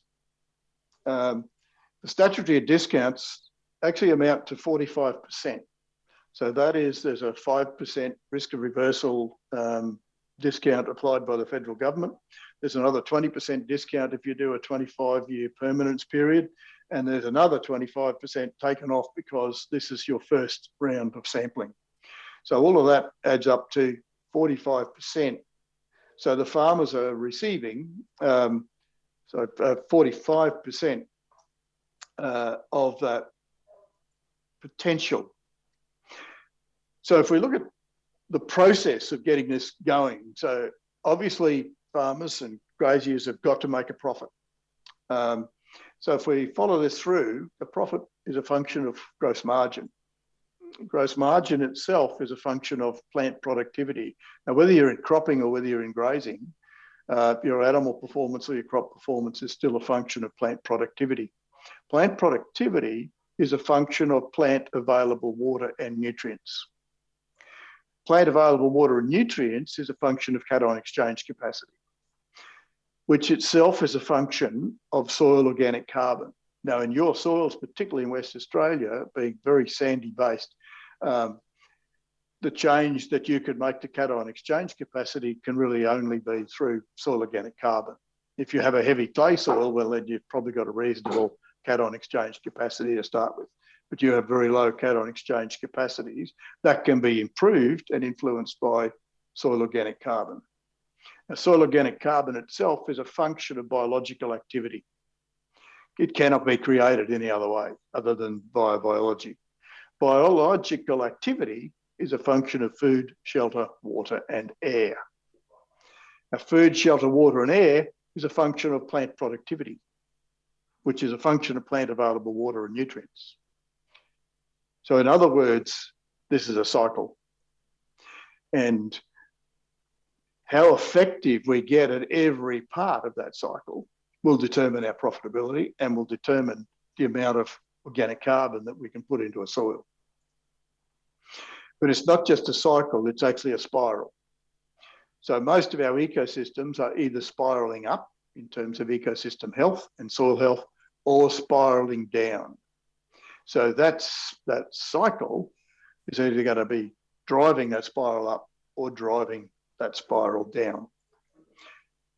And there's many ways in which we can look at driving it up. Management is the absolute key. It's the decisions that farmers make every day of the year as to whether you're farming to improve soil health or you're farming for yield or profit or a combination of all of those things. And they're not all necessarily mutually exclusive. So management's number one. But to me, the paradigm shift that we need to make to drive soil carbon sequestration on a far greater scale is that we need to switch from managing chemistry to managing biology. And as we start to manage for and with biology, I think we'll start to accelerate improvements. We've still got access to everything we use today. We need all the tools we use today. We still got to need some of our chemicals, our fertilizers, all of those things are still available to us. But as Anne just pointed out so nicely, that we need biodiversity. And whether it's a pasture or a cropping system, we need to getting much more biodiversity into the entire system. So what's that look like on the ground? Here's a cell grazing property on the right. You look at those grasses, you can see a significant difference. And when you look at the soils, you can see in the same way that David showed us in a previous slide there on Gabe Brown's property.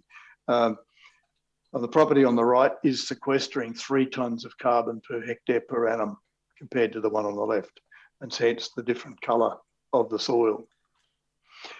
It's possible to make some of these changes, and this is a property near Williams, and it was planted, the paddock on the right was planted with a multi-species cover crop over summer, which basically failed because there wasn't enough summer rainfall. And so it got a small graze off it with a few sheep. The paddock on the left was sprayed a couple of times, twice actually, with glyphosate to handle the growth that came off that bit of summer rain. After it was harvested, the crop on the right yielded 1 tonne higher in barley yield. So even a failed multi-species cover crop's done enough for that soil biology to change the colour of the subsequent crop and the yield of the subsequent crop. And that's getting that bit of biodiversity that Anne mentioned there into the system.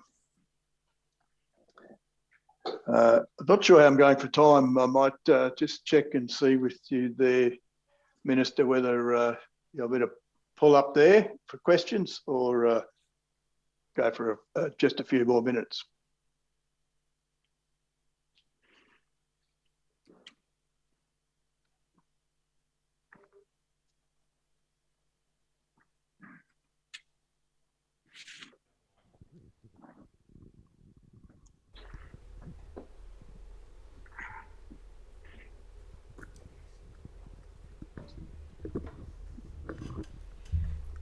Thanks very much. Sorry, I caught you off guard there. No, sorry, Terry. We're, now, did you have a few wrap-up comments you wanted to make?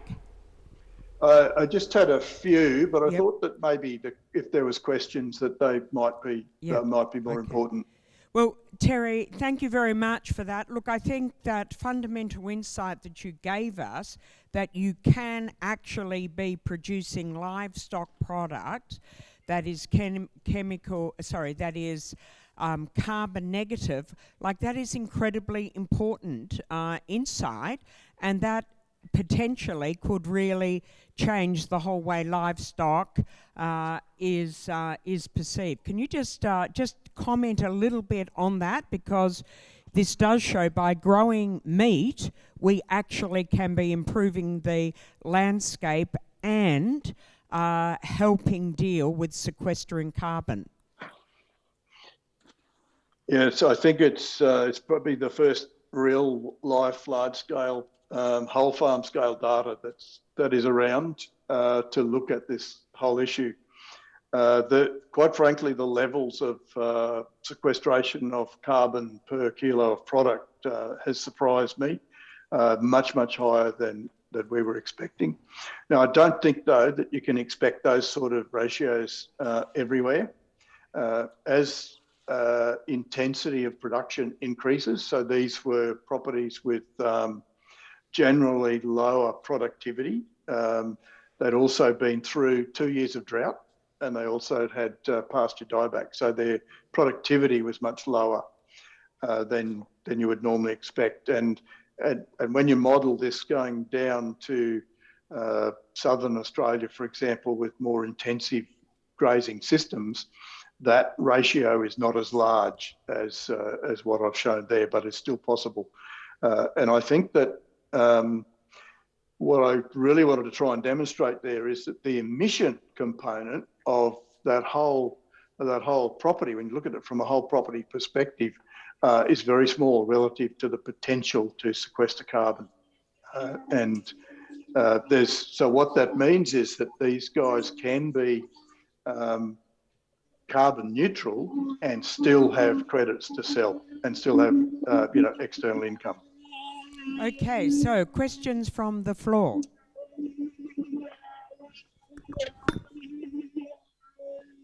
Questions from the floor, John.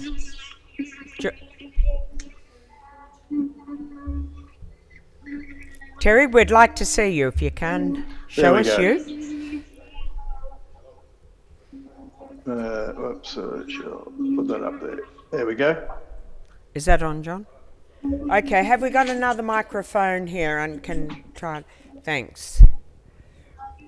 Thank you. G'day, Terry. John Hassell's my name, President of WA Farmers. I'm also on the Sustainable Development and Climate Change Committee of NFF, and we've been having a discussion about cattle and how they, or livestock, and how they contribute to methane in the atmosphere. And we've, due to the cyclical nature, and I think you alluded to it, due to the cyclical nature, we're very strongly of the belief that the only carbon that should be attributable to livestock is additional numbers, and obviously reduction in numbers is going to take away from it. So if you don't allow that to be the case, if you allow that to be the case, and we've had some of that discussion with an IPCC panel member, then that actually creates a huge amount, much more opportunity. What do you think the chances are of getting that kind of position accepted by the IPCC? Great question, and I quite frankly don't know the answer to it, but I agree with you. I think that there is so much wrong with the whole methane debate that it actually almost makes my blood boil.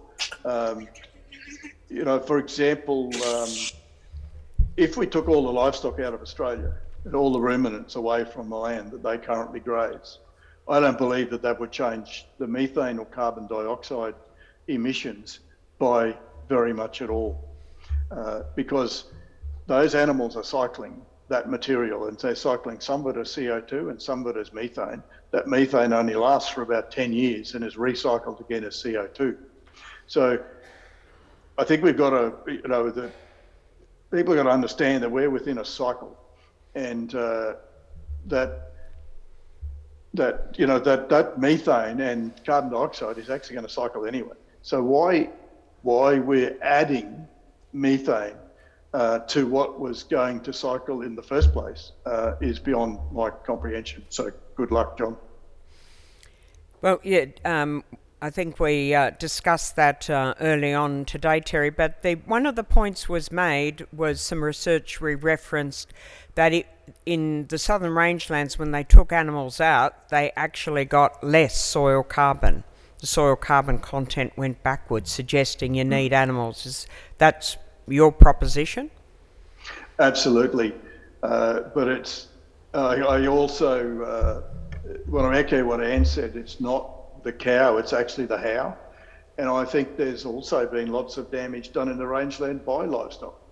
But so if we just put them back there and continuously graze them and not destock them in a drought and all of those sort of things, then we'll lose soil carbon and we'll lose our biodiversity and all sorts of things as well.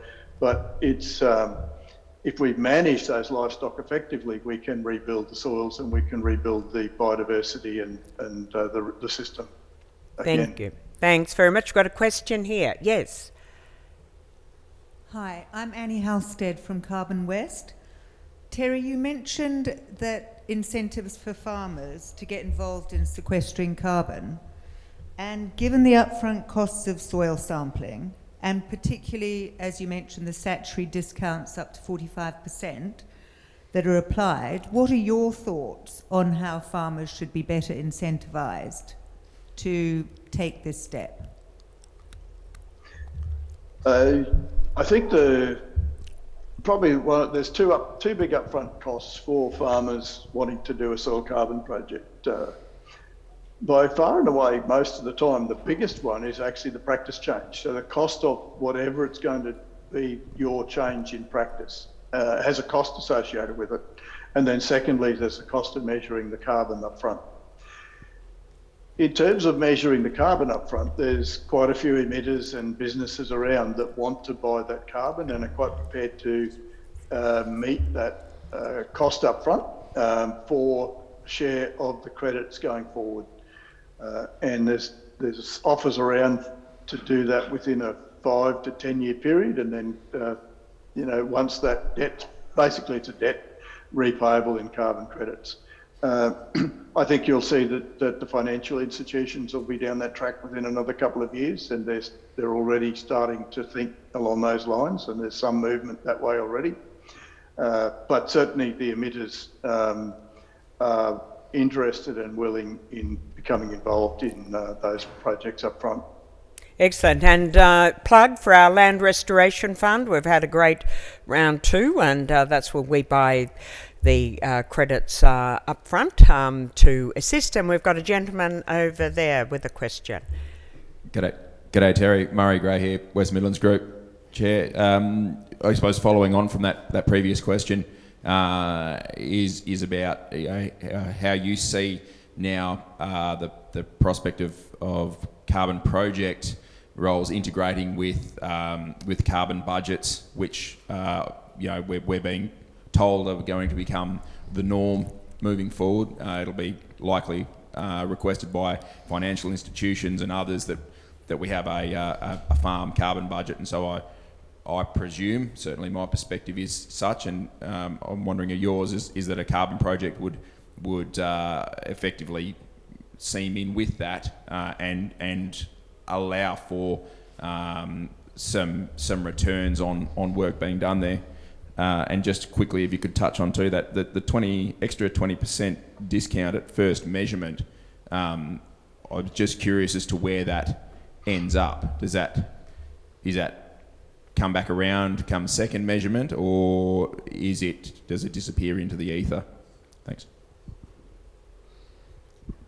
So second question first, the 20%, it's a 25% T1 discount, that does come back around. So it's withheld on your first measurement, and then when you do your second measurement, that carbon is added back in to the second round.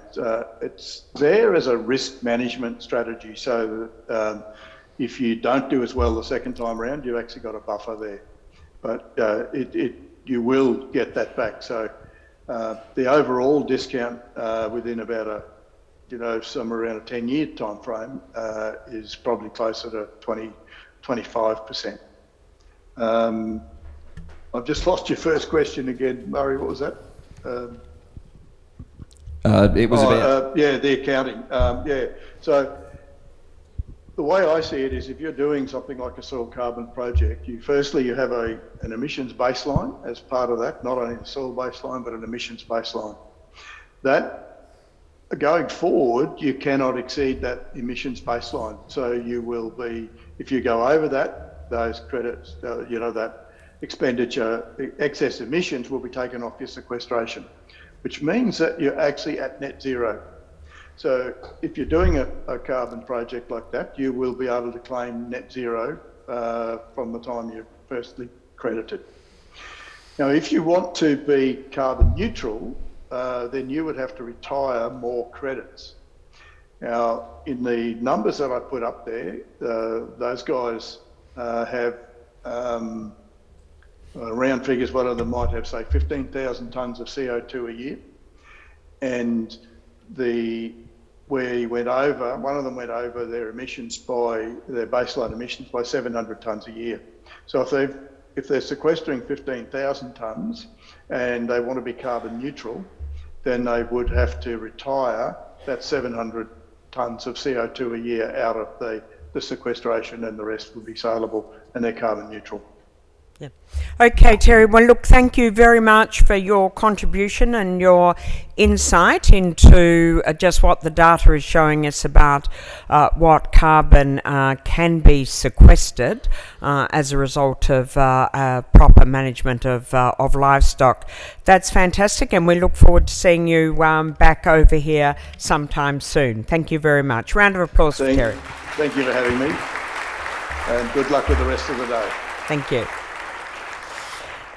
And now it is my great pleasure to ask Professor Graham Gardner from the School of Veterinary Science at Murdoch University to come forward. Graham has been a researcher in looking primarily at the impact of selection for growth and leanness and muscling within industry, but Graham is also a national leader of the ALM Tech project, which focuses on the measurement technology for determining lean meat yield and eating quality. So he will be very much focused, I hope, here today on these issue of food quality. But very importantly, recently Graham has been part of the steering committee for the Dublin Declaration, which is an international collaboration of scientists who are researching the nutritional and health benefits, as well as the social and economic benefits in relation to animal agriculture. So, Graham, can I invite you forward?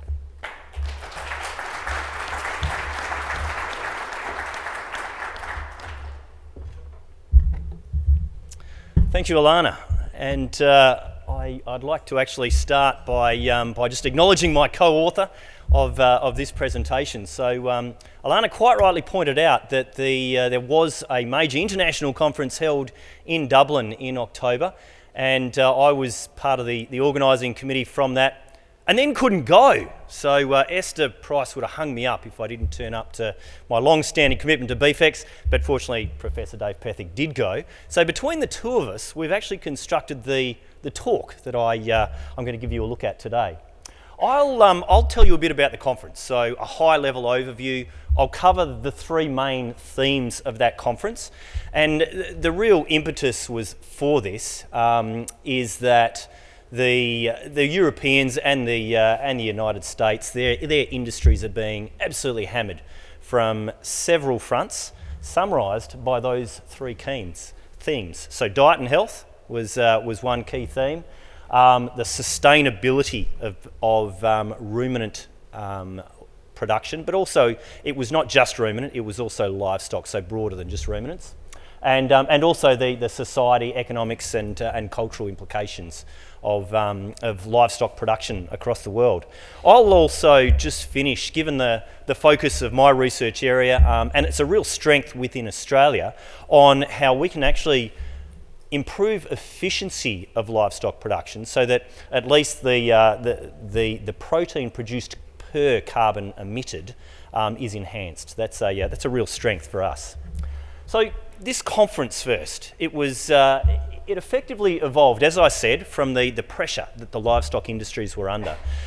And in effect, there'd been a whole stack of public debate, quite complex public debate, dealing with societal changes that had to be implemented, and it lacked a strong quantitative base. In effect, the evidence had not been properly brought to the table. So there was this debate going on, driven by ideologies, all sorts of interest groups, and in effect it had become quite confused. So a group of scientists basically came together and said, let's get the evidence properly laid out on a table, create the case for the livestock industries such that they can properly engage with decent evidence. And that's what this is all about. It was actually organised to be run in Ireland, and the Chagas group, which is a little bit like, in Australia, it's a bit like the Department of Ag and CSIRO combined. So if you can imagine an entity like that, they were the ones that actually put it on, funded it in the first instance, and quite importantly, there was no livestock industry funding. So this is very deliberate, to try and remove any evidence of bias because of the way in which this event was run.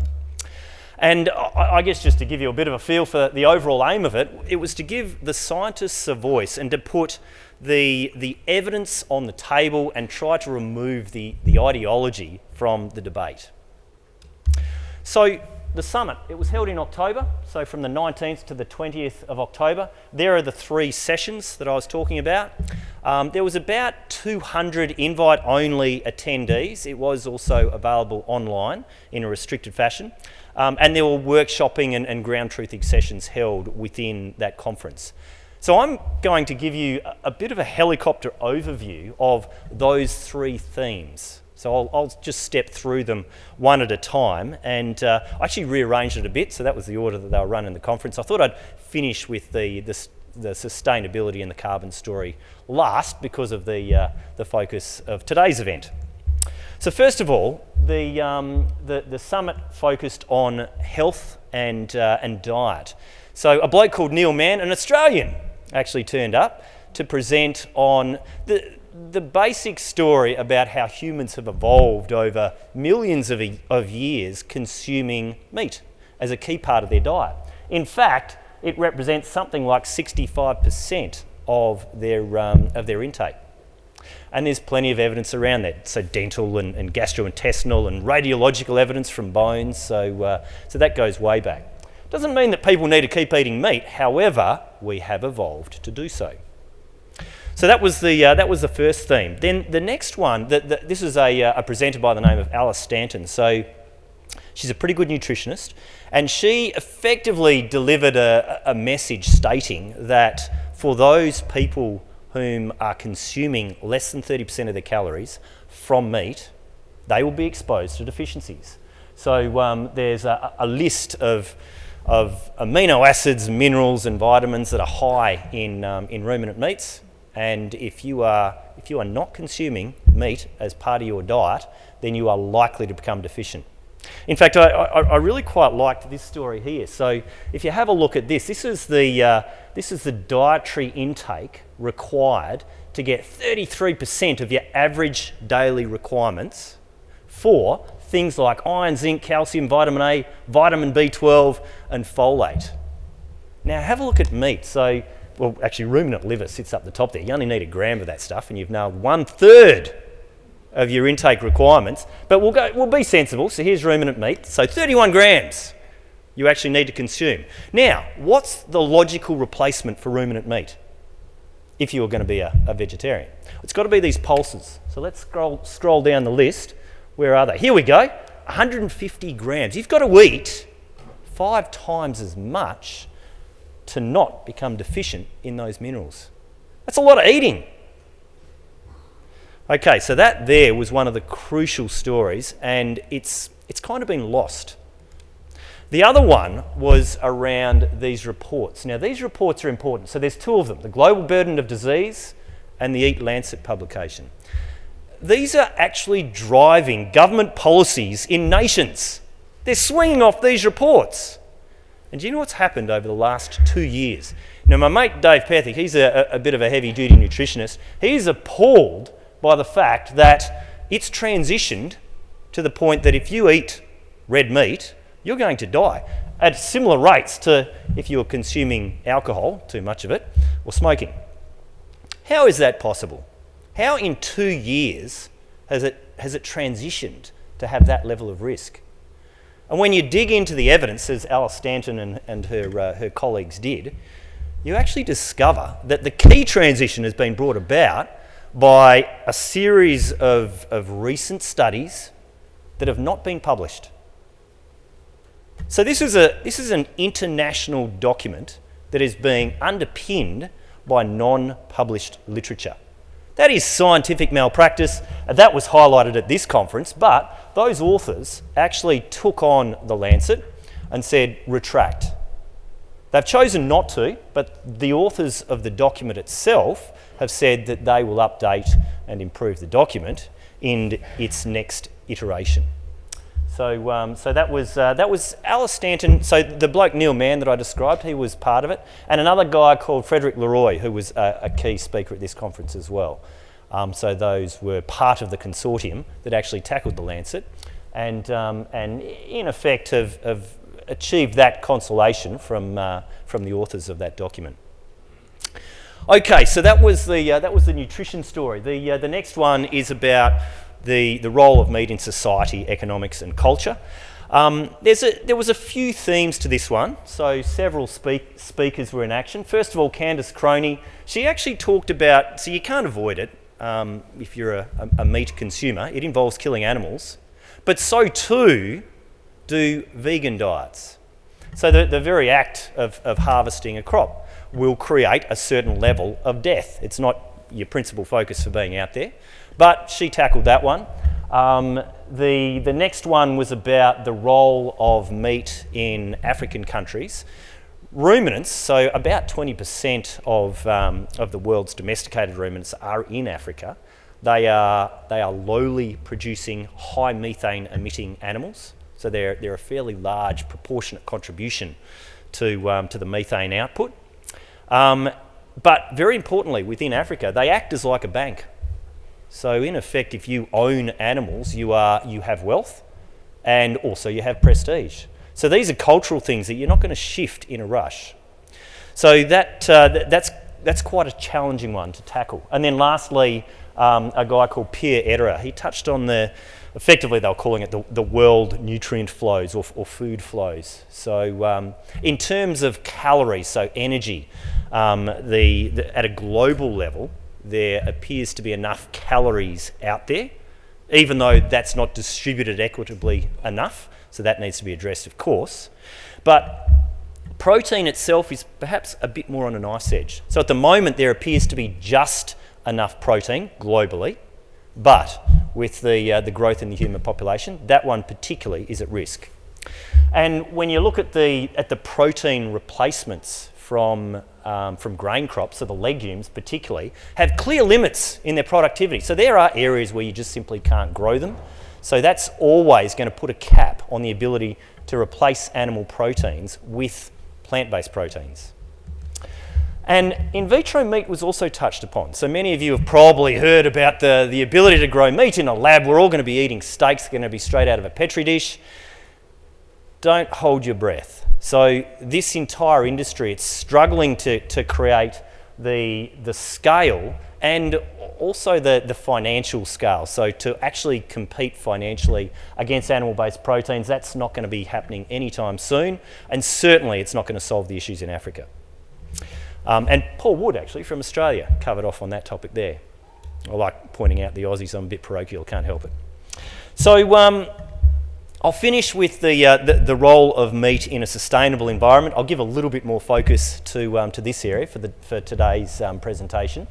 To begin with, a guy from Spain, Pablo Manzano, he talked about how today's modern production animal industries, if you were to compare it to pre-domestication, so we're going back thousands of years, the number of animals that were roaming the earth were estimated to be about 86% of modern day numbers. So that's an interesting thing to consider.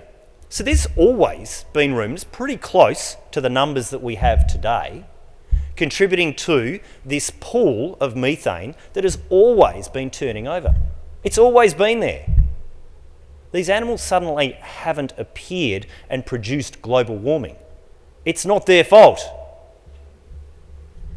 So that was Pablo's story. The next one was about the water footprint that's associated with meat production. Now this is a really intriguing one. I can never get my head around this. So rain is going to fall on pastures, irrespective of whether these animals are on those pastures or not. It's still going to fall. But if those animals are standing upon it, then the rain gets attributed to them. And hence, the water footprint for grazing animals is huge, as you would expect. And yet, this water, it's not running off, it's not able to be captured. So we're not mining or diverting this water. It's not competing with humans for access to it or other industries. So this one, to my mind, is a bit crazy. So that was a bit of an argument made by this bloke, Frederick Leroy. So I highlighted his name before. He made another use about. So these are global numbers here. This was about the use of ruminants occupying too much land. We should replace them and crop that land. But if you actually look at it, 75% of global agricultural areas are actually permanent grasslands. They're not able to be used for cropping. And I've taken it to the extreme with a photo of the Kimberleys there. So what crop are you going to grow on that? It's not an option. So that's the I guess at a very simplistic level, if you just look at total land mass, the story is not as simple as just replacing that land with cropping. But at the same time, consider the biodiversity impact. So cropping, in effect, is anti-biodiversity, whereas by contrast, the savanna grasslands, they're important ecologies for biodiversity.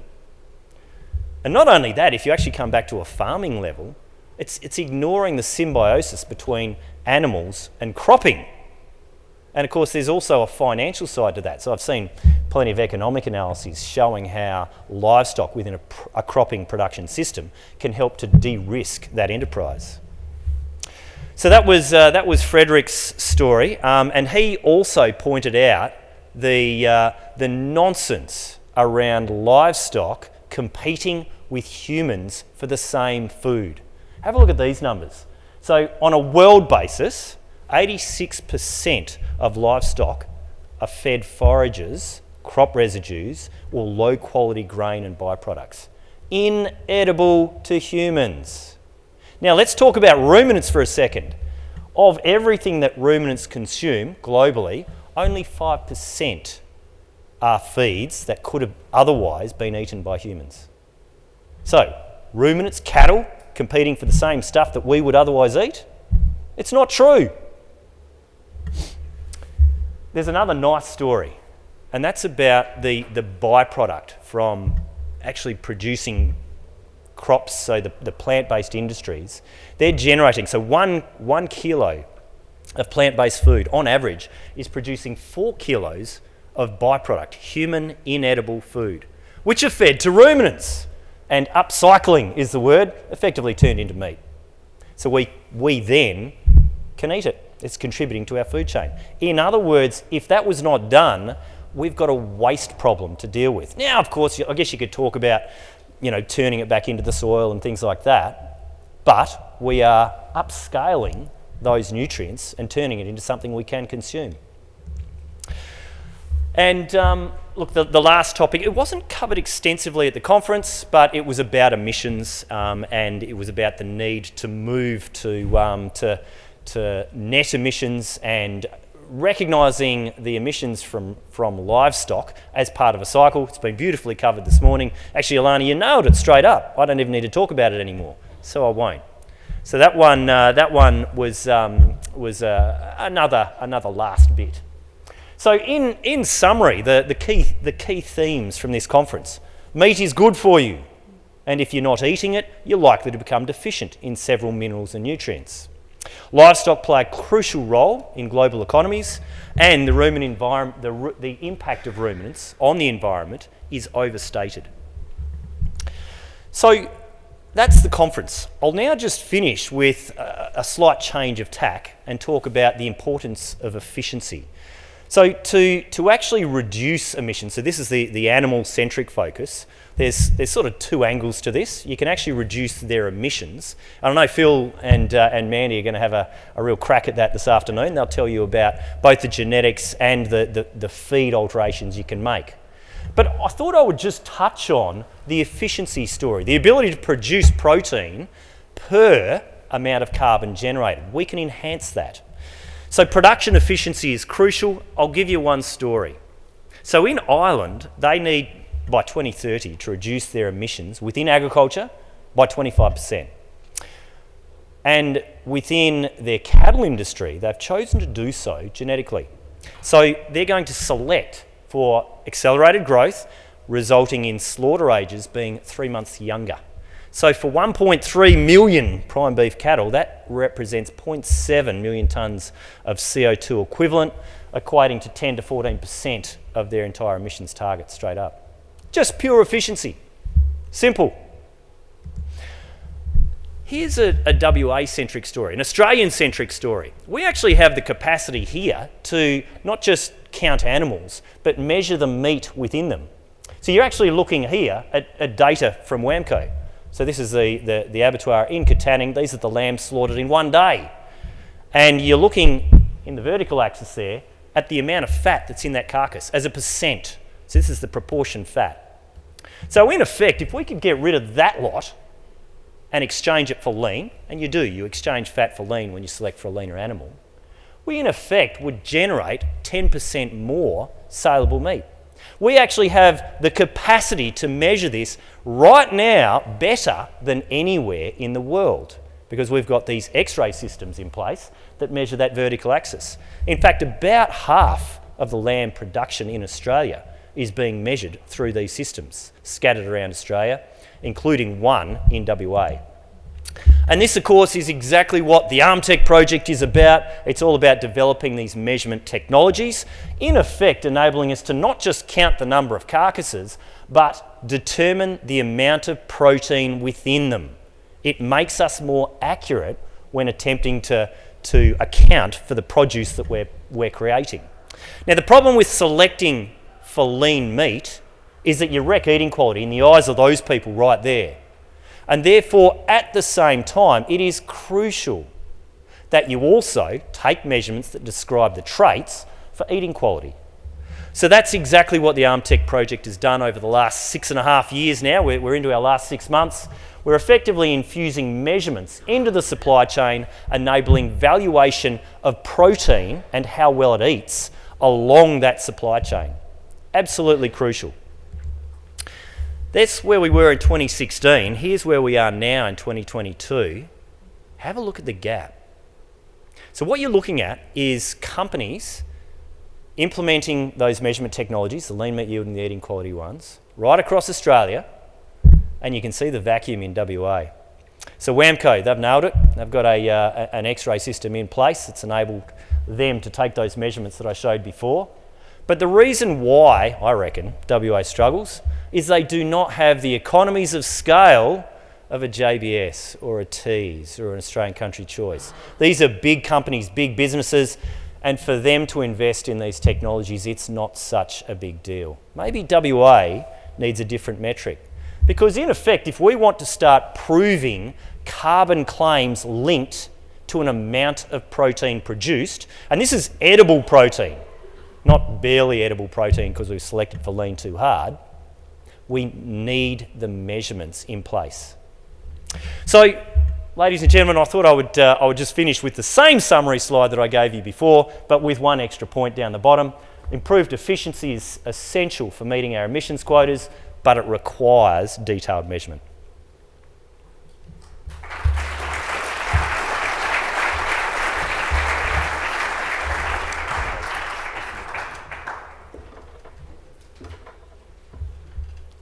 Thank you so much, Michael. And you're going to be coming back this afternoon after brunch to chair the panel. So, so any questions can be directed to you then. Ladies and gentlemen, we're running just shortly, slightly late, so I'm going to be asking if we can come back, have a break now. I think we've got lots of nice food out there.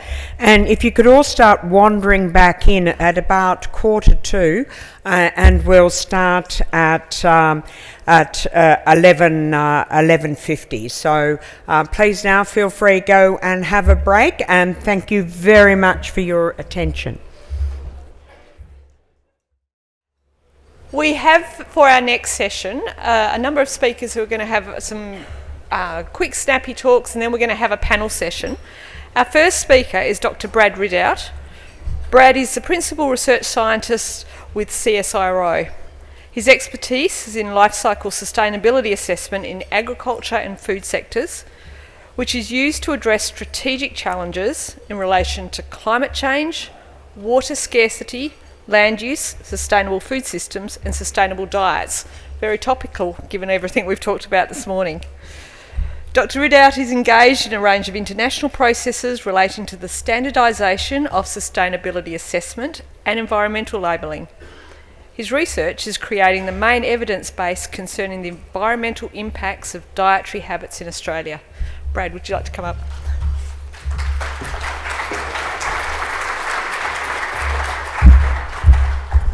Well, thank you for that kind introduction, and it's a real privilege and pleasure to be here with you today. This is a great meeting, bringing together a lot of very relevant topics in the one session. My presentation is going to echo many of the comments that were introduced this morning by the Minister and picked up by our previous speakers as well. But one of the first things I want to say is that working in environmental sciences, I've learned to become very mindful of the way things are added up. This is because very often things are added up in ways that don't make a lot of sense and can actually hide the details that are actually relevant and important if action is going to be taken that would make a meaningful difference to environmental improvement. And the other thing is, the way things are often added up, it actually becomes unclear what is the environmental problem that is trying to be addressed in the first place. I know I'm here to talk about methane, but I'll just give one example, and it was raised earlier by Graham, which is land use. You know, the plant-based meat people talk about how their meat uses 99% less land than beef from beef cattle. Well, what sort of land are we talking about? Most of these plant-based meats are made from textured vegetable proteins coming from soy. So we're naturally there talking about croplands. But are we comparing croplands with the use of pastures, and mainly pastures and rangelands? Are the environmental impacts of using the two the same? Are they equivalent? Can they be added together and compared? This is just an example of how nonsensical a lot of the reporting and a lot of the metrics and data have become. The point was also made about water footprints. Well, a lot of that is academic nonsense as well. Back in 2014, I was involved in the production of an international standard, ISO 14046, on how to calculate a water footprint. And it prohibits the term water footprint being used for those sorts of calculations that just add up all the water that falls over the pastures or the rangelands and compares it as if there was some environmental equivalence between the rain that fell over the pasture and water that may be extracted from an irrigation system. These things can't be directly compared or made equivalent or the basis for some sort of environmental claim. But they are, and so we need to be much more mindful. But I'm not here to talk about those things today. I'm here to talk about greenhouse gas emissions. And when doing so, I always begin by talking about the Paris Agreement, because we should not lose sight of what it is we're trying to achieve. I mean, different individuals, different countries, different organisations, companies, farms, whatever, may have their own private climate goals, but what is the umbrella climate goal that Australia has signed up to, along with just about every other country? And we can read it. It's about holding the increase in global average temperature to well below 2 degrees above pre-industrial levels and pursuing efforts to limit the temperature increase to 1.5 degrees. So the Paris Agreement, or the high-level goal, is not to return the climate to some pre-industrial era. No, it does not say that. Nor is it to allow the global warming to continue progressively increasing.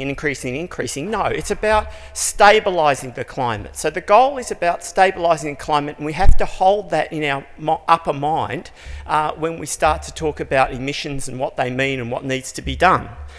And it's worth noting that the Paris Agreement does not use the terms net zero or carbon neutral.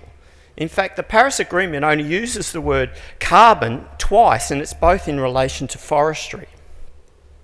So if the goal is to stabilise the climate, what does that mean for how we tackle individual gases? Because as it's already been mentioned this morning, there are a variety of greenhouse gases, CO2, N2O, CH4, etc. And each of those gases has its own particular characteristics, its own particular impact on the climate that changes over time. Should we have different goals for different gases? And it's not about what I say or what so-and-so from such and such a university or from wherever says, let's see what the IPCC says, since they're the recognised authority in this area. And here's a direct quote from one of the working group members of the IPCC Working Group 1. They say, stabilising the climate, remember that's the goal of the Paris Agreement, stabilising the climate to minimise risks. Stabilising the climate will require strong, rapid and sustained reduction in greenhouse gas emissions, we all have heard about that, and reaching net zero CO2 emissions. That's what the IPCC says, reaching net zero CO2 emissions.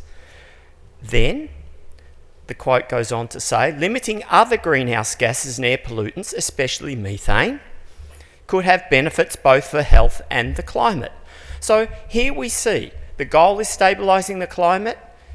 To stabilise the climate, very persistent long-term gases like CO2, carbon dioxide, needs to reach net zero.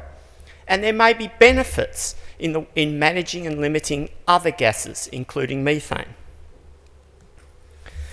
So this diagram, or a diagram very similar to it, has already been shown twice this morning, so I won't say too much more about it, other than to say that livestock emissions, biogenic or biologically derived methane, is a very prominent greenhouse gas. And it's been pointed out already this morning that biogenic methane is part of a short-term carbon cycle, where CO2 from the atmosphere via photosynthesis is incorporated into carbon in biomass. Some of that carbon in biomass will contribute to increases or additions to soil carbon, but some of that biomass is consumed by our ruminants who can eat the grasses that we can't. And through enteric fermentation there is methane produced. That methane has a short-term or relatively short-term, 10 or 12 or something years half-life, climate impact before forming CO2 again. So I think we're all on board with that, but the important thing to remember is that that is not the way carbon accounting works. So it's all very good and well and easy for us to come here together and nod about that and agree it's important and reach some sort of common understanding and pat each other on the back, but as soon as we walk out of the room, no one else is treating methane that way. Just a few sort of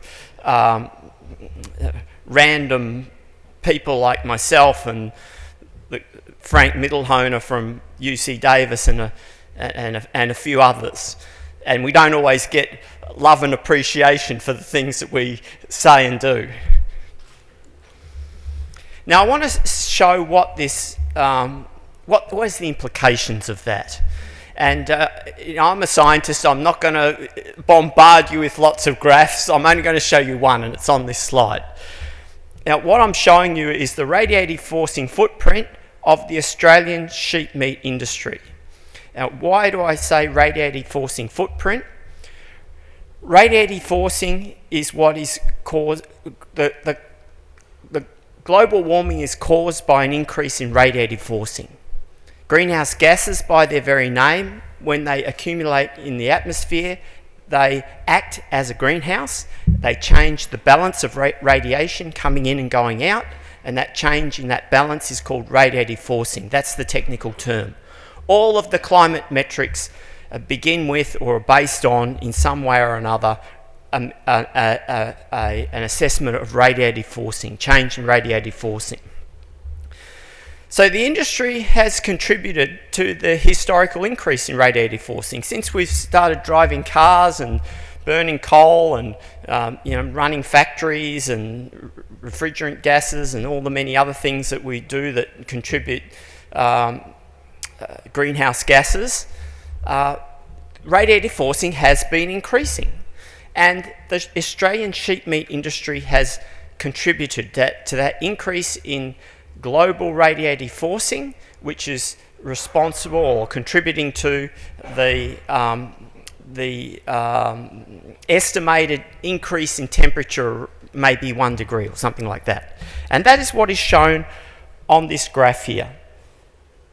This is the graph runs from 2005, it's projected out to 2030. If you want all the details, they're in this report that was published by MLA, which I believe is available for download from their website if you're interested in all the details, but I'm just going to show you here that the radiative forcing in 2005 was about 1 milliwatt per square metre. The units of radiative forcing is milliwatts per square metre, and the Australian sheep meat industry, of all its activities going back from 1990 to 2005, has contributed around 1.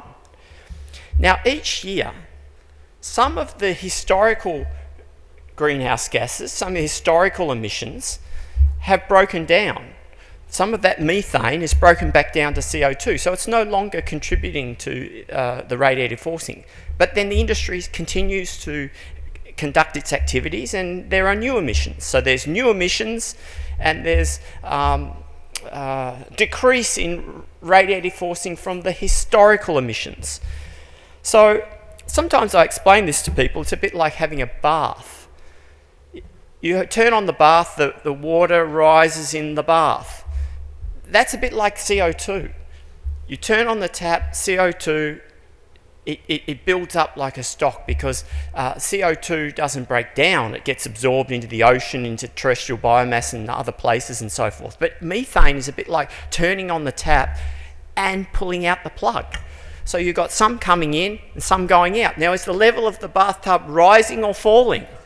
If what's going in is exceeding what's coming out, the levels will rise. If what's coming in from the tap is less than what's going down the drain, the level of the bathtub falls. And that's what we're looking at here by the radiative forcing footprint. So you can see from 2005 it was slightly increasing, just slightly more than 1, maybe up to 1.08 or whatever. But then at around this period here, around 2018, it actually started decreasing. So the radiative forcing footprint of the industry is actually, I've got to be careful what terms I use, in remission or in reduction. So the footprint, the contribution the industry is making to radiative forcing, which is the driver of global warming, is actually less.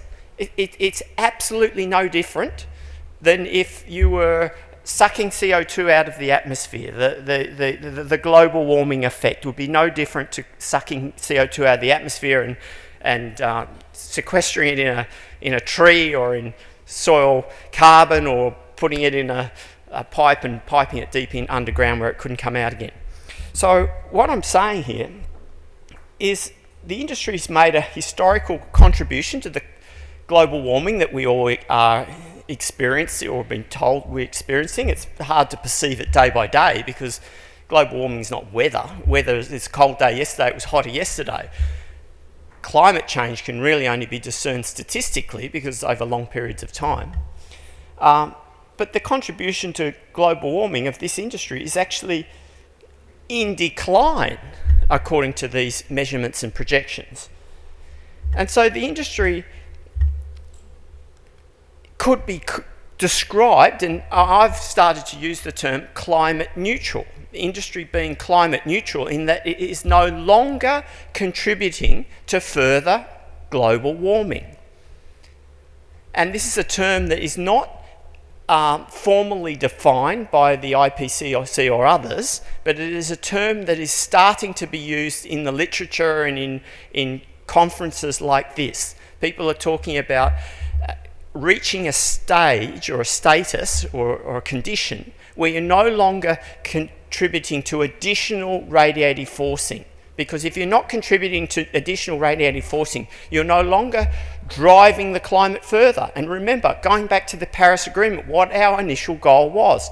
The goal is not to reduce everything to zero. The goal is to stabilise the climate. To stabilise the climate, we must stabilise radiative forcing. And already, the sheep meat industry in Australia has achieved that objective.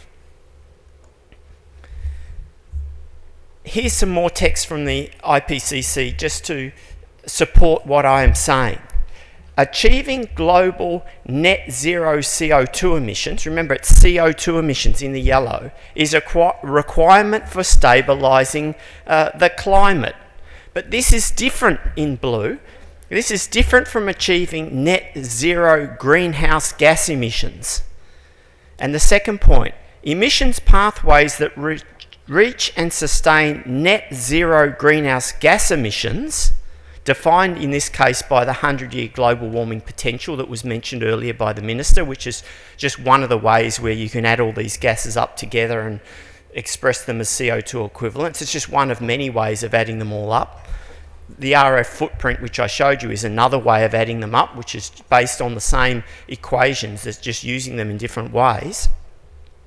But the important thing is that net zero greenhouse gas emissions, as you see it in the second point there, will result in a decline in surface temperature, and that is said by the IPCC with high confidence. Net zero CO2, and you could add other very long-lived emissions, need to reach net zero, but net zero all greenhouse gas emissions is a trajectory to actually cause the temperature to decline, and that's known and understood to be with high confidence. So I'm not sure why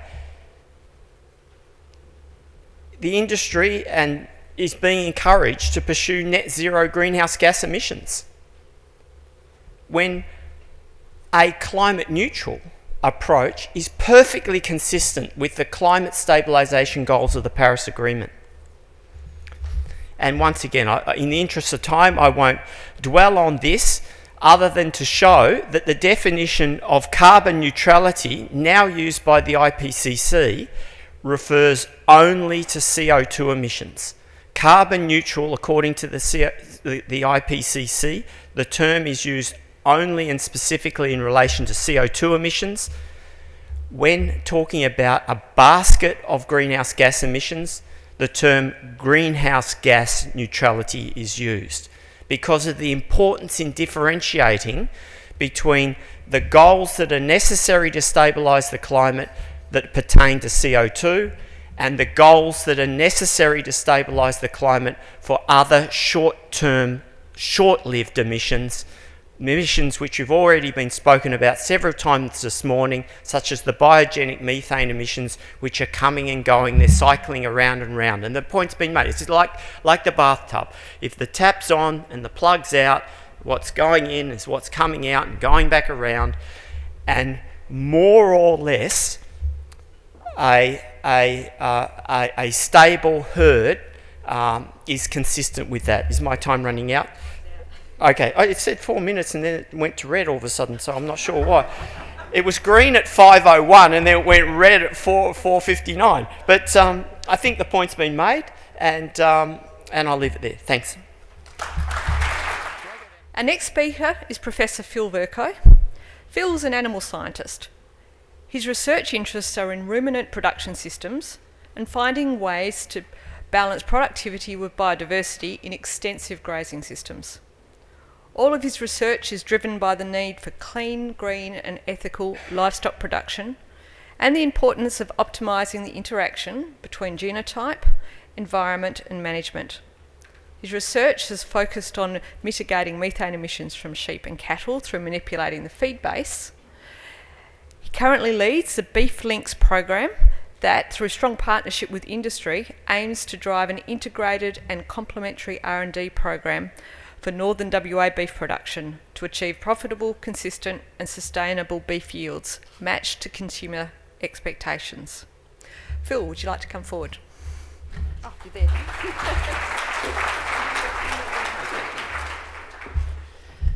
The red light's on already.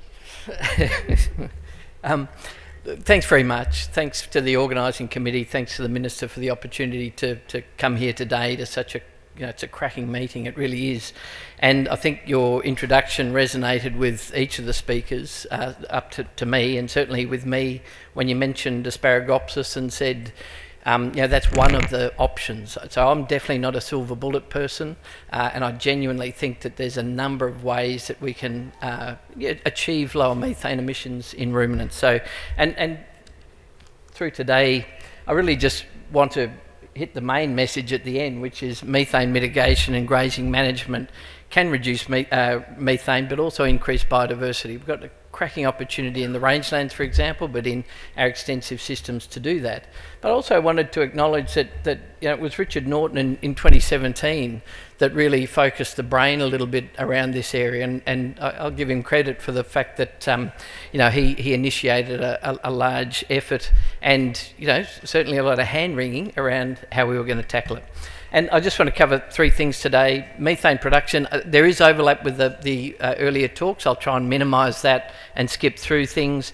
But there's a few things that probably doesn't hurt to reiterate a little bit. So methane production, where do livestock fit in the national emissions, I'll really only touch on, but really options to move forward towards a carbon neutral, although that's probably the wrong thing to say now, 2030. Why ruminants? Well, we know feed goes in and poo comes out, but in the middle, there's a incredible. I'm a cricket fanatic and I'm a rumen fanatic, so sorry about this. But it's just this big fermentation vat. It bubbles away. It's a microbial soup that takes low quality or poor quality, high cellulose diets and turns that into something that's useful. And what comes out is energy and protein, methane and ammonia. But it also has a dysfunction. If you get it wrong, there are certain complications that come about by not having that microbiome happy, as we heard from Anne right at the start. So it's a really critical thing. And if you think it sounds like the rumen's the centre of the universe, maybe it is. But here's its production, its waste and pollution, and its health. So if you get the rumen right, it's very valuable. If you get it wrong, obviously it can get you into trouble as well. So it's really important that we understand a little bit about what's going on. And I love this slide. It's one that Graham Martin, a colleague of mine, uses. I convert grass into meat and milk. What's your superpower? And that's true. We don't have the capacity to do that, nor do the cows, but the microbiome that is a symbiotic relationship actually does. And that's what the beauty of this system is, and that's why they do what they do. So they convert low-quality feed into high-quality food, as we've heard from Graham and some of the other speakers about just what quality of nutrition these animals provide. So what's the problem? Feed goes into that microbial soup, it bubbles around, highly dynamic, as Anne mentioned. All of this wonderful stuff comes in that provides the food, the energy and protein supply for the animal, but it also generates hydrogen. And the thing that mops up that hydrogen, so hydrogen's like ice cream to methanogens. So there's a group of organisms in the rumen called methanogens that tap into that hydrogen and produce methane. And to be honest, it's as much about hydrogen as it is about methane. If you redirect that hydrogen into useful products, so more of the VFA or protein, for example, rather than methane, what a good thing that can be. So as much as we focus on methane, it's definitely how do we make better use of the hydrogen that's generated from that fermentation. So 2 to 12% of the energy that the animals walked, looked, chewed, ruminated is kissed goodbye as methane. That's an energy loss. So why not capture that energy and use it for production and reduce greenhouse gas emissions at the same time? So there's a couple of benefits from going in and tackling the issue that I know we've discussed how big an issue it is and what we should be focused on, but at the end of the day, there are two benefits from having a crack at getting it right. Where do they fit in? I think we've had this, so I don't want to waste time on this, but they're significant in the inventory. And in WA, this is thanks to Mandy provided a slide just to put WA in perspective. Basically, it reflects what you see in other systems. Enteric fermentation is a large component of those emissions, and so it's something that we should have a look at. I'd rather talk about options to move towards our goal. And this touches on the point that Graham made at the end of his talk, which I think is a really important one as well. You can do it, you can improve emissions intensity. It's important we do that. You can reduce emissions directly, so the total emissions that are generated per kilogram of feed, and you can also retain and build carbon in the landscape as part of that mix. And ruminants can do that for us, okay, as long as we can try and manage some of reduce the methane emissions directly. I think we're actually doing a lot that already improves emissions intensity. So it's actually a very positive story. Most of the practical approaches to how we tackle these things and which options are most relevant to different systems really does depend on the system, whether it's an extensive or an intensive system. But every solution would work in ruminants wherever they are. It's just how do you deliver it? And that's a really critical part of some of the challenges that we have going forward. So what are these technologies? So technologies to reduce enteric methane emissions.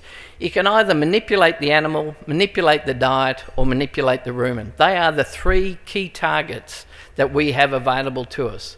And so when you go into each of those, you've got a breeding and management to try and manipulate the animal, manipulate the diet.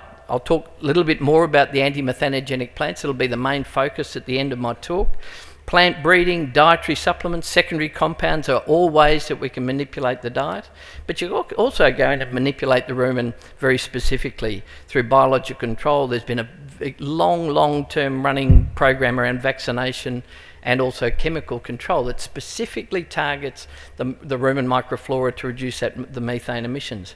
But I would say also, all of that, so the emissions intensity and direct reduction of methane are not mutually exclusive. All of that is about efficiency.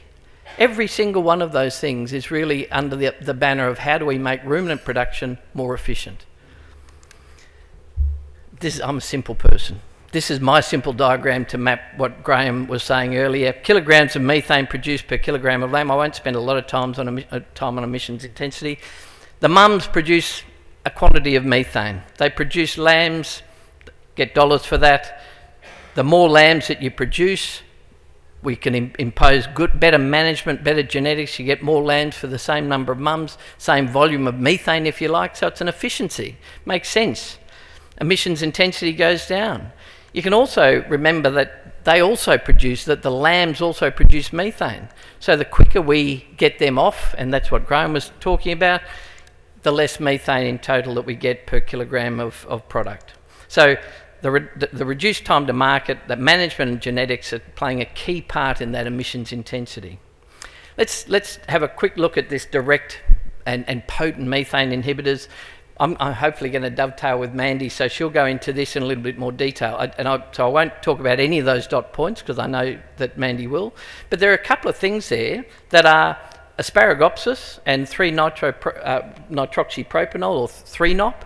And these are things that absolutely smash methane, but not everything's known about them. Not everything's clear about them. Not everything is known about them on different diets. So I'll leave that for Mandy. I want to focus on plants, whole plants, and the secondary compounds they produce. And here's an example from Ed Charmley and Cyro up in Townsville and Nigel Tompkins. This is looking at Leucaena and Rhodes grass as a comparison. This is just live weight, so you can see that Leucaena, there's 23% difference in live weight over a period of time between Leucaena and Rhodes grass. If you look at the methane, so now we're looking at methane in grams per head per day. Maybe just focus on the numbers down here. The bars are pretty obvious. But methane in grams per head per day is 250 for the Rhodes and 188 for Leucaena. Or if you want to look at it as an emissions intensity, it's 230 grams per kilogram growth or 166. So there are decreases just in better selection. Now DPIRD, through Daniel Rial and Clinton, have a sterile Leucaena program to produce a sterile variety of Leucaena that gives us options in the north of this state. Now that's a cracking thing, and it's based on the understanding that Leucaena is a reasonably special plant in the system, or could be in the system. So that's one example of where there's extensive work that's been done on that particular plant. Now I've just got a couple more slides, and I'll spend a little bit of time on these. So I'm a big fan of native plants and getting more diversity in the landscape, but also in the diets of ruminants. There's clear evidence that animals that have more diversity available to them tend to have better intake, so they can mix and match. People who think that cattle and sheep, or goats for that matter, are lawnmowers have never spent enough time with them. These animals are mobile biochemical analyzers. They are finely tuned. Okay, they're as good as any bit of kit that we've probably got in the biochemistry lab. These are clever animals that can mix and match, learn, and then make decisions about what it is that they're going to graze and when they graze it. In fact, if you give them selection, and all of these plants are rich in secondary compounds, if you just fed them one particular secondary compound, like tannins, for example, and didn't give them any choice, their intake would be limited. But animals can mix and match. If they've got different secondary compounds in the mix of the diet, they can actually mix and match those to minimise the limitations on intake. So they're clever. It's not just the rumen bugs that are, we focus on. The animals are very clever. We had a project that a number of people in this room were involved in called the Enrich Project, and that was really focused on the southern sheep systems. And all we did was took rangeland principles and said, why don't we have more diversity in our southern systems? Why aren't we using more of our native plants? And so one part of that, little part of that story, was the anti-methanogenic potential of those native plants that we could incorporate as one of the selection parameters that we were looking for as to what plants could be valuable in those southern systems, get a perennial base in those southern systems. And we went through, we had 120, that's not all 120. You don't need to look at any of the names. It's not a mystery or a secret. I can tell you what they are. But we went through and we looked at the methane that was produced per gram of substrate in a lab. So it's a lab-based system. We take rumen fluid from sheep, you can take it from cattle as well, and you test these things very rapidly to determine whether they have an influence on methane emissions in the rumen through looking at rumen fluid. So are they affecting the rumen bugs? And so we get this pattern. It's like the Manhattan that you see in a cricket test of overs in the T20. Sorry to make the link to Greek, but anyway, that's what it is. The line there is loosened. It's just a standard control. We just needed a relative control to put in there. Through the Beef Links project and co-funded by MLA, we're looking at nutritional mapping of the rangeland plants in the north, and part of that is about anti-methanogenesis. We get the same pattern. There are plants that have very little methane and plants that have a lot. When you put that on a crosshair, the crosshair is just an oat and chaff standard. What this is showing is that there is incredible scope in the range of methane produced and how fermentable or how digestible they are. This is scope. This is massive scope that we have in those systems. Aeromophila is a classic, but they reduce methane, and by better grazing we can increase biodiversity as well. These systems are set up to be better managed to have dual targets. So thanks very much for the opportunity.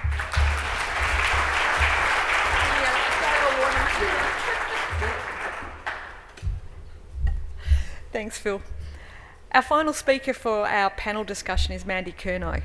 Mandy is a Senior Development Officer with DPIRD based in Albany and has been working predominantly in the sheep industry for the last 20 years.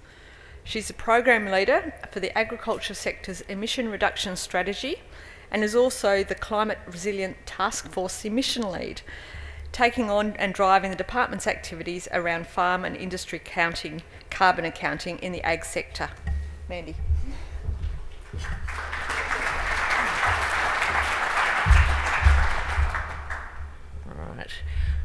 Thank you for that introduction, and it's been a great morning so far, and I'm going to, a bit like Phil, cherry pick out a few of the bits that you probably haven't heard of throughout the other talks, and always be coming back to some of those key principles that all of the speakers have really been talking about. Just wanted to start off, and we have been talking a lot about methane and how it's accounted for and what the role of emissions are. But I thought this one was useful in that you can just to put some proportion of methane and what some of the other contributing factors are for different products, so different meat products, wool and those sorts of things. So you can see what they are. So the it sort of shows up as a puce, I suppose you'd call it. You can see the proportion of enteric methane in all of these, and I've added pork here just as a bit of a comparison, because pork does actually have some methane in its production, but not much compared to ruminants.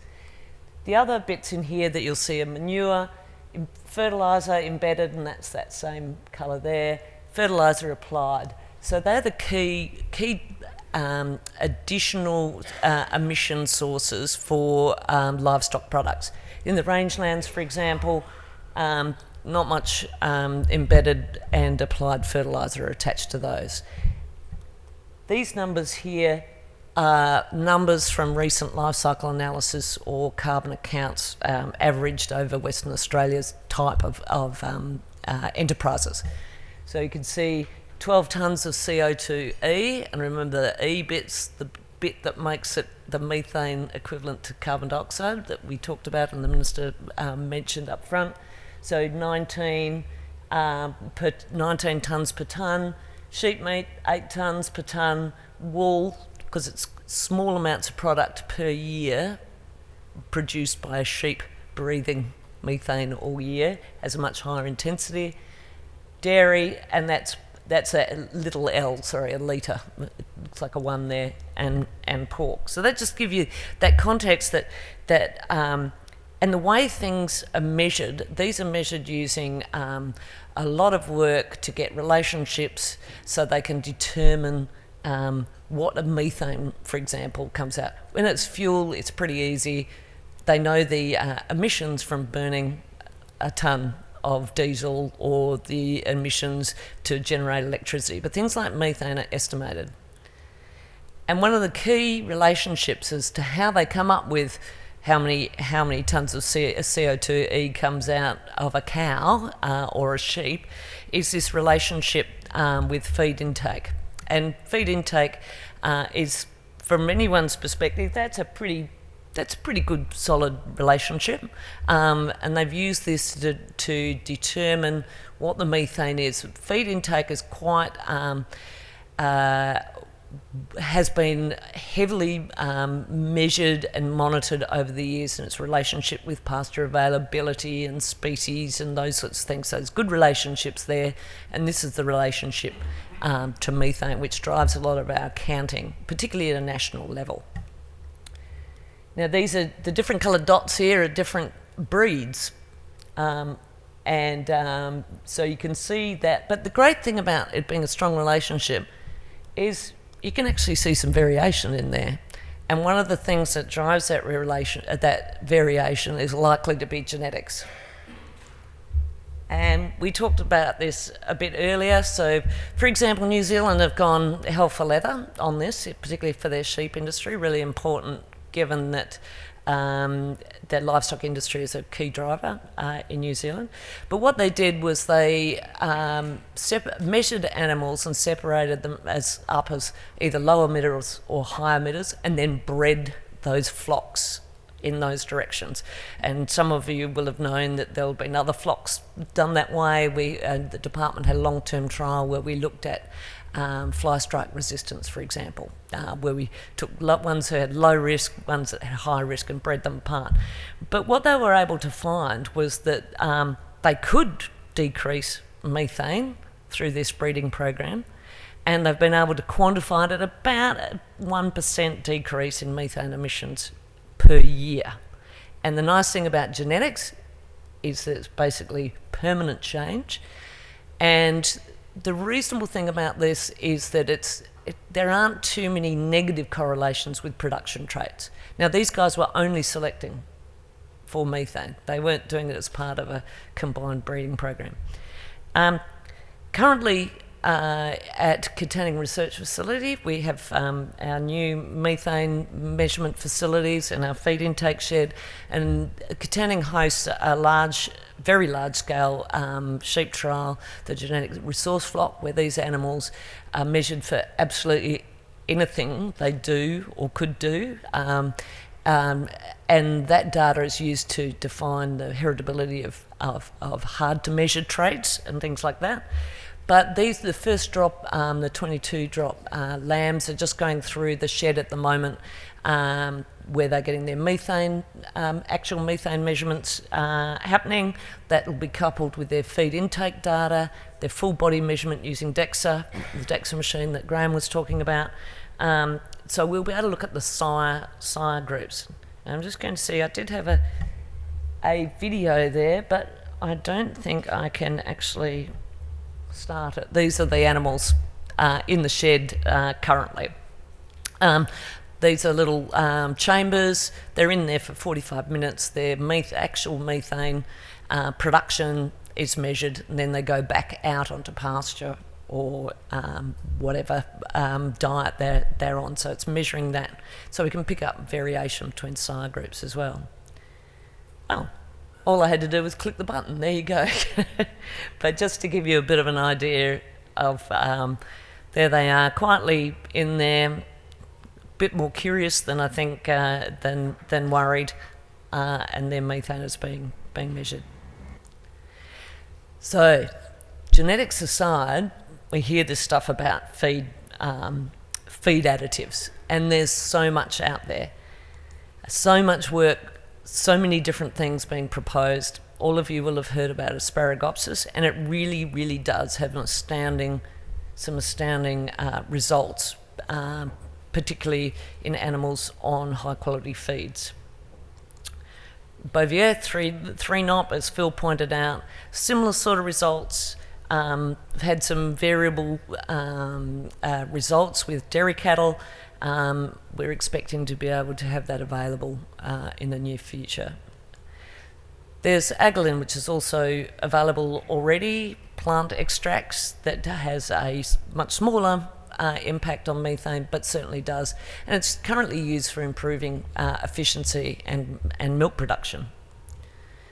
Mutril, another one, you'll notice there's a plant-based extract in there. Ozone is a new one. University of Sydney have been doing work on ozone because methanotropes and methane-producing bacteria don't like oxygen. They like doing it without oxygen, so getting more oxygen through the system can lead to a reduction. Green tea and oregano, who would have thought, and your humble cup of coffee. So there are all sorts of impacts that different plants can have, and the results that Phil showed you showed that there are all sorts of compounds in all sorts of plants that may have differing impacts on methane. There are some good tables which just show you a bit of an idea of what the likely impact's going to be. This is one from University of California, Davis. Don't so much worry about the numbers down the side, but just to give you a bit of an idea, there's a sliding scale. There it's, for anyone who wants more detail, Roger Hegarty has just completed a bit more detailed summary where they've looked at the number of reviews and trials and numbers of animals used to develop those numbers. So if you want to go more into the detail, that's worth doing. But now, the potential impact of additives is a whole different story. Apart from the fact we have to do our due diligence on adding new things into a diet, new things into a product that humans eat, new things into an environment. Are some of these coming out in manure on the ground that we don't want to be building up in the environment? What's the impact of the lifetime of the animal? Are there impacts that we just don't know about? A lot of the trials are only 3 or 4 months long. How does it affect a pregnant or lactating animal, for example, if they're on these? These are the questions that are still being answered. But one of the real key things is the delivery system. How do we get the stuff into the animals if they're not being fed every day in a feedlot? Because most of these additives require daily dose to be effective. So how do we get the stuff into them at regular intervals so we're actually reducing methane over the time? So, and the other thing to remember is too that particularly in our systems in Western Australia, we don't have animals for their entire lives in shedded systems or on feedlots. They're only for a proportion of their time. So we need to balance out the impact that those additives can have if they're only on additives a certain amount of time. And but there are opportunities where you've got animals like lambs or whatever, they're turned off in quite short time, that their proportion of the time they're on planet breathing methane can be heavily influenced by additives if we can get them into them. Supplementary feed during dry times. A lot of our systems, 3, sometimes 4 months hand feeding sheep. If we had pellets that had these as a part of their composition, we might be able to deliver it that way. Stock licks. There's a lot of work happening in stock licks. Bolus in cattle, so slow release. And there's some really exciting work around early programming. So animals that are fed whilst they're on their mothers, those additives, hold that low methane production for up to a year, we're finding. So it's affecting their gut biome, and they're continuing to produce less methane in their early life. But all these things will need measurement and verification. You can't just sort of go, yeah, we think it's going to work this way, so therefore can you please just believe what we're saying. We can do lots and lots of experimentation, lots and lots of trials under different situations, and I really do believe that's where we are now. We've got a lot of in-pen trials on hard feed or not grazing pastures, and we heard earlier this morning about how different some of those animals can perform on pastures. So we really need to do that work. If there's new and evolving technology, we will probably need to do direct measurement to do that. And there's lots of different methods. Well, when I say lots, there's a number of different methods of measuring things, from sniffers, as they call them, little thing that measures methane that's often used in dairies right when they're eating, those portable accumulation chambers that you saw. There's a green feed system, which Deepherd has just invested and got its first cattle one. We're investing in some sheep ones as well. The nice thing about these systems is they can be used in the field. You don't have to bring animals into the laboratory, put them in, take them off feed, take them back, measuring them maybe once a day or whatever. These systems allow the animal to wander up, be attracted by the little liquor that the cow sticks its head in. Whilst it's there, it's breathing, and we have quite detailed apparatus to measure methane. The nice thing about that is they can come and go throughout the 24 hours, so we can get an idea of what the diurnal change might be. We can move these machines to when they move on to a different pasture without having to cut and carry or do anything like that. So we're very excited about what these machines can provide. Putting it all together, it is likely to be a combination approach. There's no silver bullet, as Phil said, but it will be a number of these things. But we have a number of these things. So more efficient animals, less days on planet, more productive, add some genetics in there, supplementation with additives where appropriate, grazing on improved pastures and anti-methanogenic forages. We will be able to achieve that 20 to 30% reduction in methane as it's measured so far. And those residual emissions are balanced out by all the good work that farm managers do by managing their soil and their vegetation. And if anyone wants to do a bit of further reading about how we've pulled it together, in Katanning Research Station, we did a carbon audit over 2 years, about 2,500 tonnes for the farm we produce. And then we looked at all the different scenarios, different techniques, how we bring them all together to achieve our net zero target of 2030, and as an opportunity to demonstrate what we've found and what the hard bits are and what the easy bits are. Thank you.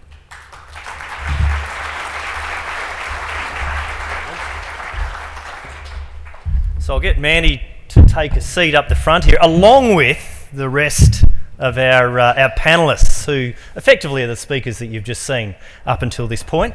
Now, I'm assuming there's a spare mic kicking around for the team out front. Yep, 2 of them, in fact. So we've got a good 30 minutes ahead of us. You're allowed to ask any questions of any person that you see out the front here, including myself. So I'd be happy to look for the first question, and there is one down the front here. Well done, David. So David Dopel, just down the front here. If he could have a mic, he's just in the middle here. Oh, they're probably all the mics are out the front here, I'd imagine. Yeah, go for it. And I can repeat your question for those that don't hear it.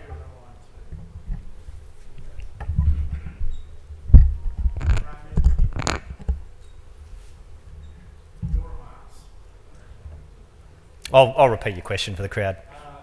You mentioned ideology sitting behind some of the stuff that was then impetus towards the development of the Dublin document. So far, David's touching on ideology. I can feel trouble brewing. Yeah. Which is not about facts, not about science. Mm. And I only heard about that document based on this talk today and read it this morning, and it was amazing. But do we not still have a very big gap around promotion and the communication about science, and how these conversations find their way into the public domain of people who are making decisions, really driving policy, not based on science? That's an excellent point. The whole evolution of that conference was based upon the need to counter ideological positions that were being promoted by interest groups. You all know who they are. They are very well coordinated, they are very well organised, and they're not necessarily focused on carbon either. They'll be interest groups focused often on welfare. Carbon is a side interest, but it represents an opportunity. The correct people sitting on the right panels can have ideologically underpinned influence over the documents that get generated. I am still stunned about the global burden of disease document as an example. How the hell can that happen in this day and age? A document of such international impact that should be underpinned by top-level published science. How can that occur? So I think this is a great start, a great step towards getting the evidence actually tabled so that everyone in this group can actually speak to it with confidence. You've got numbers, so the whole way through all of the talks that I saw this afternoon, it was fantastic. There was actual quantified evidence there. Start getting your heads around those numbers. I've probably rambled a bit there, David. Did I more or less sort of touch on what you were driving at? Yeah. Can I respond to that as well? Look, I don't think we necessarily have to see this as some sort of conspiracy, but I guess one of the things that concerns me is the lack of complexity in some of the scientific analysis. Like even those, the diagram between the global GWP 100 and GWP star, you've got, it's not that the first one doesn't claim to be scientific, but there's a more sophisticated analysis that's available that needs to be brought into account. Same with methane, and I think that your analysis between what really is actually said between the International Panel on Climate Change, it's actually, their language is quite different from what it's often actually presented to be. So I think our job is just, and it's like the whole scientific endeavour, it's been constantly alive to incomplete science and also focusing on understanding complex systems. And I think it's understanding this complexity is where the real benefit is going to come to the livestock sector. And perhaps if I could, can I just ask Phil a question here, and maybe Mandy too, this issue of when we have the additives, so if we're looking at additives, are we looking at also at what the impact might be at the other end of the equation, which is the impact on the ability to drive soil biology? Is there any suggestion that, in fact, by reducing those methane emissions, that we might actually be changing the soil biology?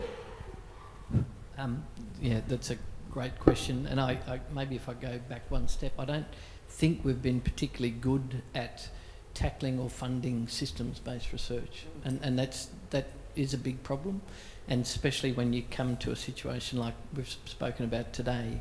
And so because of that, I don't think we have actually done all that much towards linking what is the rumen fermentation, that methane generation at the animal level, through to what impacts are being transferred into soil and soil microbial health and organic matter. So I don't think that has been done well. I mean, the biochar story is an interesting one, for example, where that actually started from someone who was interested in seeing if biochar could be buried by dung beetles. It really didn't start as a methane story at all.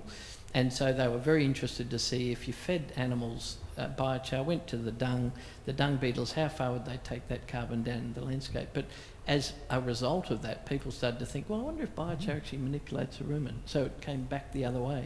So, yeah, it's a simple answer is that I don't actually think we've done it that well. But it would be interesting, I must admit, there have been a number of soil microbial analyses done in a completely different world, but just about discovery. And we do know the rumen production systems above that. It would be quite interesting to see how they've changed. Yep.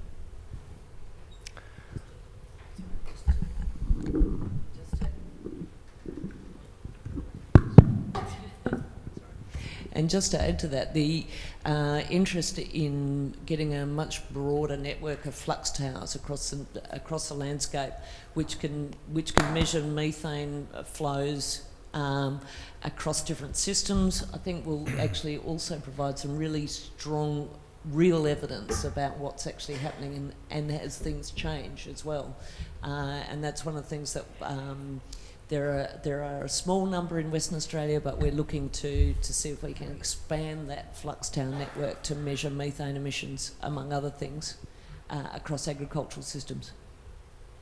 Now, just going forward, don't be afraid to raise your hand at any time, and I'll just point at you and just make sure you know you've been seen. So there's just down the front here, if we could get the microphone here, and then I'll work out who's next, and I'll steer the mic around the room. Okay, it's working. John Hassel here. I'd just first of all like to congratulate the Minister on this workshop today. As a swan, it's an absolutely outstanding event, and congratulations. Thank you. I think the very fact that all the science has been brought into this has been outstanding in terms of a lot of it's built around emotion, and it's really good to see the cyclical nature of the enteric methane being taken into consideration, but it creates an interesting paradox for you, because all of your, Mandy, that is, all of your diagrams showed huge parts of those circles being enteric methane. Now, if 14% of all of the agricultural emissions, of Australia's emissions are from agriculture, and whatever percentage it is, it equals to about 10% of its enteric, or rather methane, then 10% of Australia's so-called emissions are bogus, are they not? And how are we going to deal with that?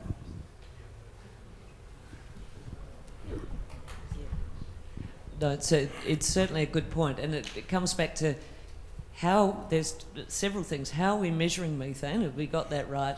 And then how are we reporting methane? And in our commitment to report what our emissions are internationally, we're required to report that way. New Zealand are talking about reporting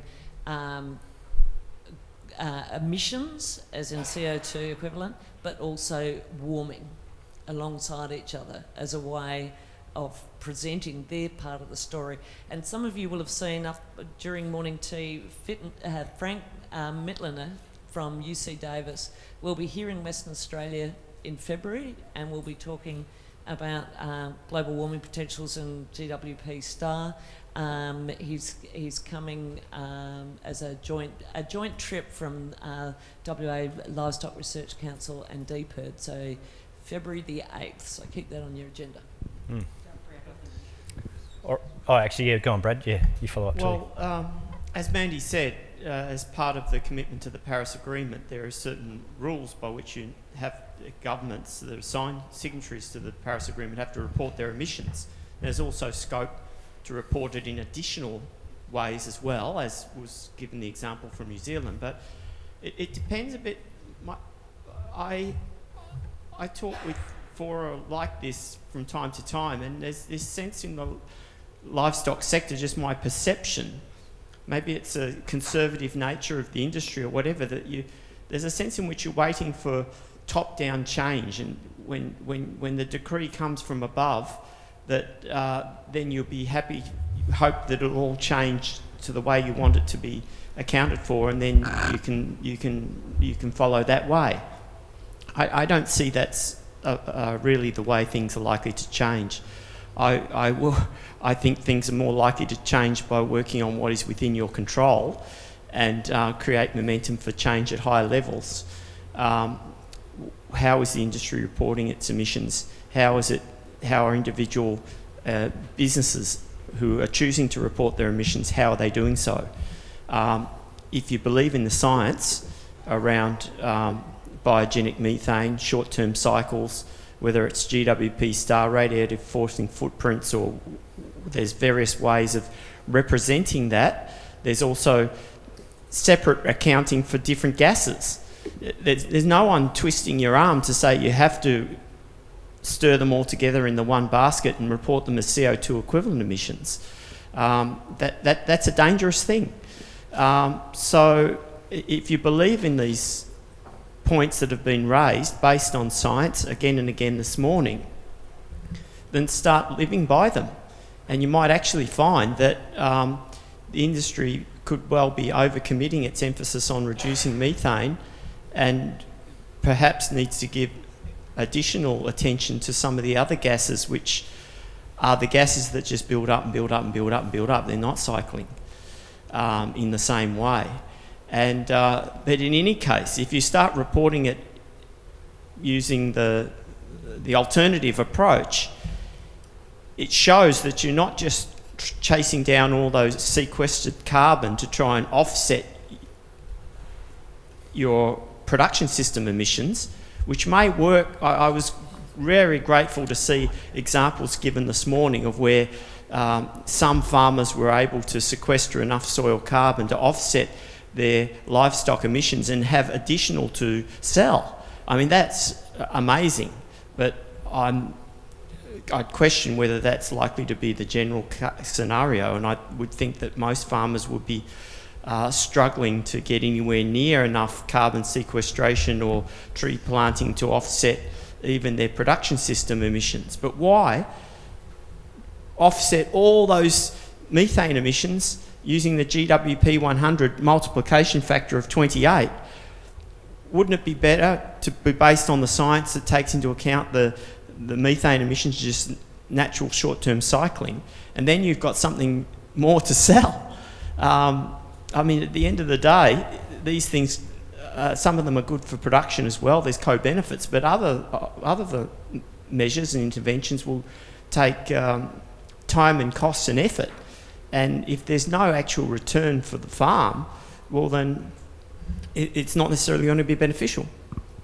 Yeah, thanks, Brad. Look, I disagree with you on one bit, in that I don't see the development of the soil carbon as an offset. I mean, it's really got to be seen as part of that cycle. And I think David Montgomery and maybe even Terry talked about just what was the soil carbon content of lands perhaps before some of modern agriculture. So I don't see that your argument that perhaps we just rely on it being a cycle, but I think we're not taking advantage of and why I'm so keen for us to be looking at both sides of this, like how we can reduce the emission profile, but actually how we can demonstrate that with farming techniques using animals intensively managed, that we can actually restore the soil carbon. I don't see that as sort of an offset, and I don't think really that's what, I mean, you might sell it in that way, but it's not really an offset. It really is this thing about supercharging that methane cycle. So it's thinking about the cycle. And John, look, one of the reasons why I wanted to have this forum and because I think what often happens with farming, you know, like when there was a suggestion of burp tax, people come out and say, oh, that's outrageous. I think it's so important that we actually give people the language to actually understand what is happening, so you can argue from the science and you can argue with some complexity and sophistication around what these issues are. There was a question just over here, so I'll go to yes, that one next. Yes, a question for Brad Crawford-Taylor from Rabobank. Very interested to see your information around sheep. Is that just a factor that we have a decline in sheep numbers as to why we're seeing carbon neutral or climate neutral, or I think positive as you referred it? So would it not be the opposite if we were going back into increasing sheep numbers or increasing cattle numbers, that we would have the effect of actually increasing emissions until they stabilised again for a 10-year period, and then we'd be in a reduction mode? Just your thoughts on that, please. Is that good?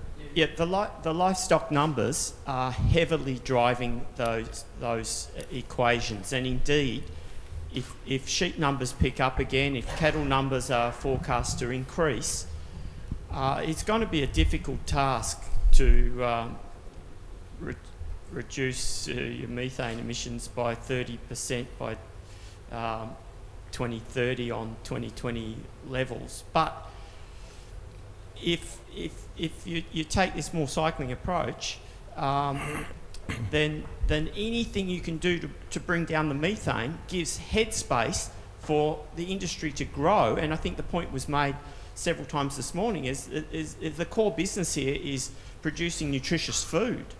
And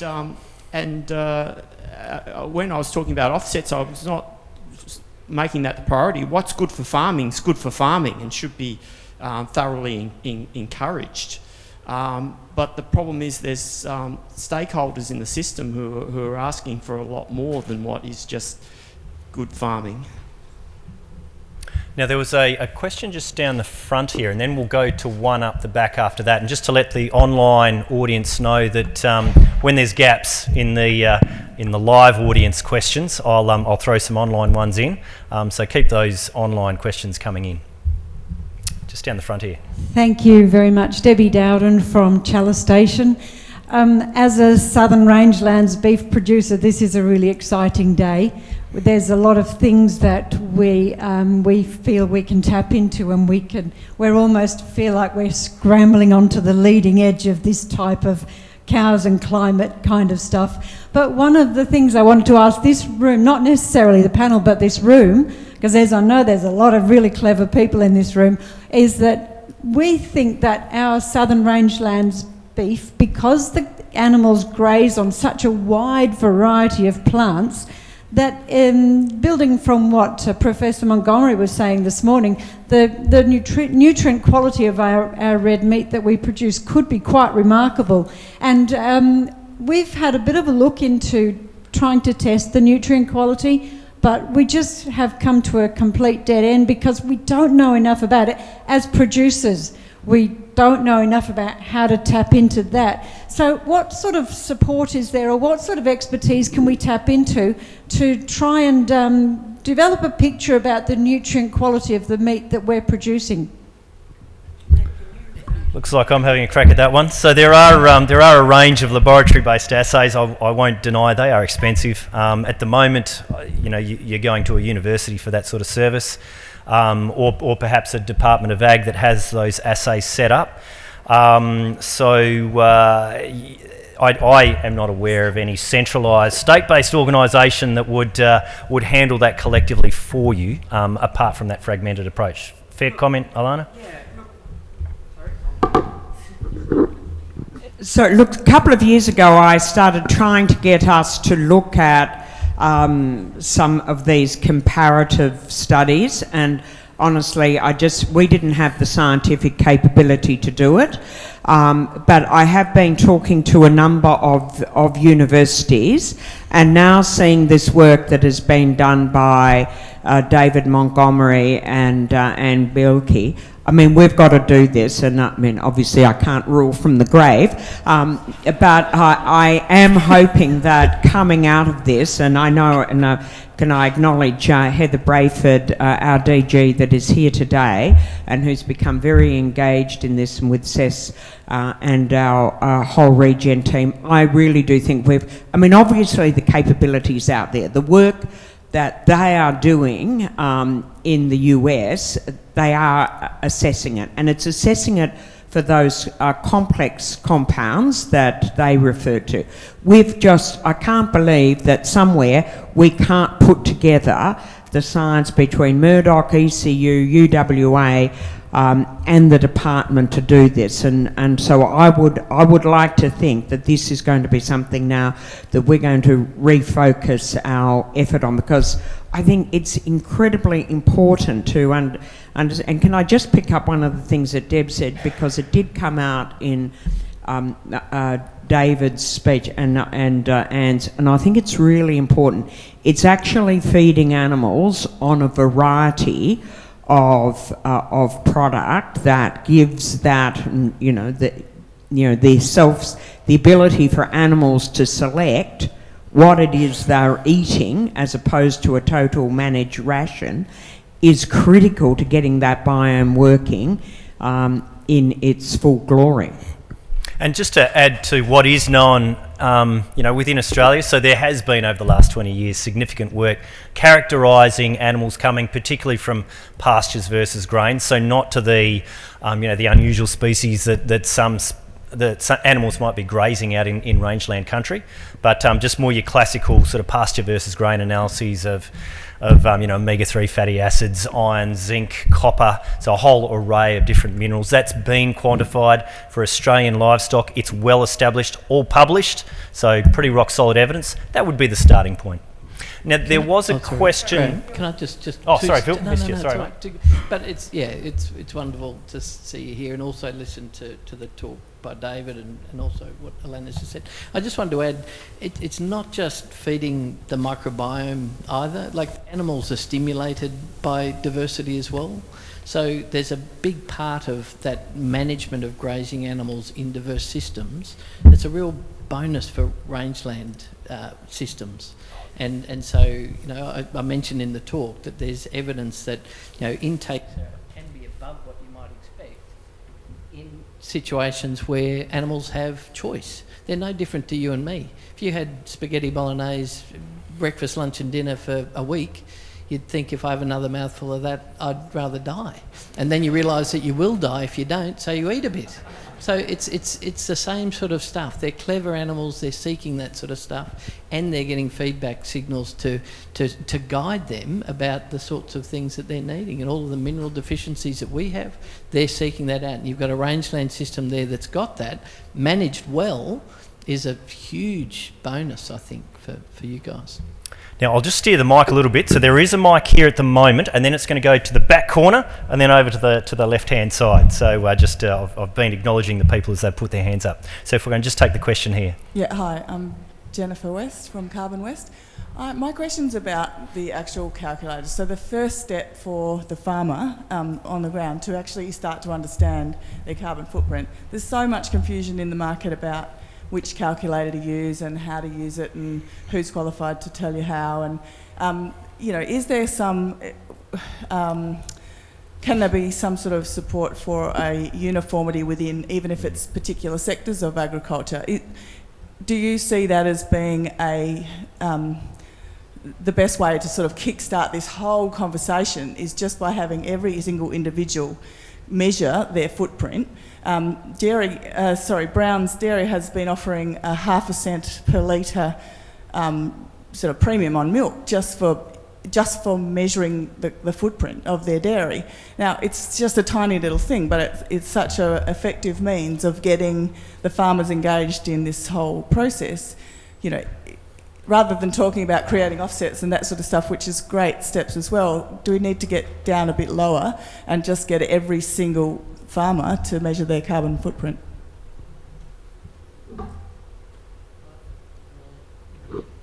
They're fairly directional, Mandy. Yeah, they are. I have to keep going like that, I think. That's it. Thanks for the question. No, it is a very good question. The calculating emissions, we've been recommending, as much as we recommend specific products, but we've been recommending the PICCC calculators out of University of Melbourne, and they have them for most products. And they're also based on the Australian emission standards that are accepted as well. So they're consistent with that. If you want to read more about it, there are a couple of reports. We've got the Carbon Neutral Grain Pilot where they compared the two particularly the Cool Farm tool and the PIC tools, just to give an idea. Cool Farm tool, it does read more highly in emissions. And that's mainly because it's got European-based emission factors. Now, on the carbon sequestration side, there are a number of calculators, and they're probably not as well defined. They still give you a benchmark, I suppose, and often it's about getting some numbers so at least you can see if you change something, what actually happens. So accuracy at this point, it's a bit like when you go online and you put what you earn and what your borrowing capacity is. It really does depend on what you put in there and what they assume. So, but it does still give you a very good idea. But absolutely agree. Literacy around, are my numbers 50 or are they 50,000 for a start? Some people aren't even at that point. Yeah, and Mandy, there was a point that was made by Terry where he really advocated people actually go for more rather than less in terms of the data points, because otherwise you get a very big discount on your calculation. Has anyone had any experience in that? Only a little bit, but most of you who've done any soil sampling in paddocks for nutrient analysis, you know how variable the paddock can be and how variable soil carbon in the top 10 centimetres can be. And that really comes back to that. When we're talking about very small differences, if the variation is that much, but the difference you're trying to measure is that much, you do need a lot of points, and that is the nub of the problem. All right, I'll go to the back corner of the room. There's a question down there. David Martin again, sorry for coming for a second bite, but my concern was around the calculator as well, and two concerns there. One is that the calculator doesn't seem to distinguish between the systems that you're using, so the systems-based analysis that the Minister's been talking about, the whole of systems, should actually be relevant in what your emissions profile is. And the second thing is that by using the IPCC and the European-based emissions numbers, the assumptions being directly translated into Australia, it seems to me that we're actually selling ourselves pretty badly short. And there was a good example of that in the Grains report that you just mentioned, where it talked about a really high emissions assumed number from crop residues, which just seems to be adopting a number out of Europe without reference to what the Australian conditions are. So I wanted to just know, in a soil carbon project, we're measuring very precisely what our actual sequestration is, but on the other side of that, our emissions calculation is based on numbers that are not calibrated to Australian conditions. So how much work is being done around sense checking and calibrating those emissions calculators so that they do actually reflect what our actual systems and practices are in Australia? No, completely correct, and that's the big gap that we have in our systems, is trying to have emissions factors that reflect Australian conditions, and every year new emission factors are worked out for Australia based on a body of scientific research, and that is the issue. Over the last 10, 12 years, we haven't had that continuing research to get better numbers for Australia and or for Western Australia. And that's going to be really the focus, the research collaboration and the department and a lot of the universities are really trying to pull together much more relevant data, because you do need a big body of data, but I agree, those are the things that are missing, and crop residue is a European number, and it hasn't really been looked at. And then it is in that WA research collaboration. It's absolutely a feature of the WA research collaboration. Now we've got just under 4 minutes, so we'll see how we go. So another question from that side of the room, please. My name's Peter Keating. I'm a scientist. I work in microbial ecology mostly. I congratulate this panel on methane. You have hit some of the nails on the head. Phil explained, well, I'm glad now the earlier morning version seemed to think that methane was an intractable problem. I don't believe it is. I think we can knock off methane and knock off an increasingly bad reputation for the cattle industry. I have cattle farmer clients who are saying, I don't cause global warming, do I? Now I'll just focus you a little if I can. We're getting tight, so just arrive at your question if that's okay. I believe there's one thing that hasn't been said. We have lots of different plants, we have lots of different animals. We've only got one organism that causes methane, and that's the archaea that live in the rumen of cattle. Very fortunately, in the last couple of months, researchers in the United States have started to look at what is controlling archaea. And I think that is something where we can find a solution to methane generation. 3-NOP is promised in Europe to cut methane emissions down 95% by tackling a final pathway in the formation of methane by archaea.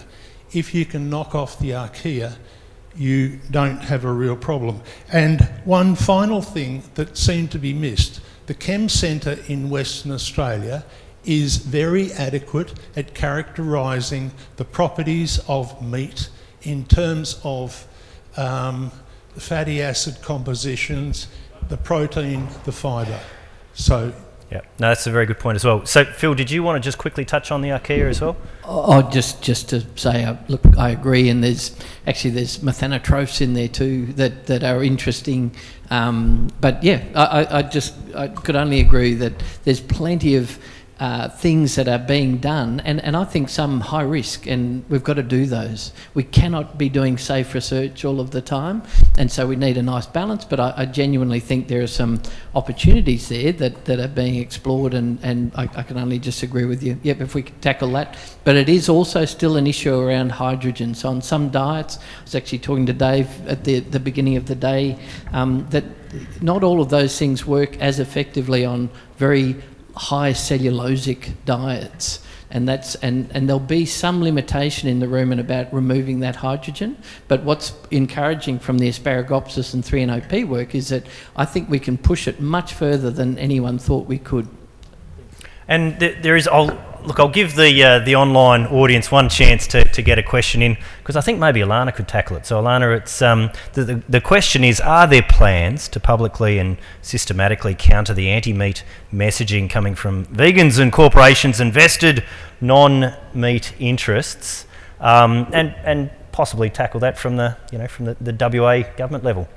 Yeah, well, I think this is the culmination of the work that we've been doing, and the very public statements that I have been making, and encouraging within our teams to do this work.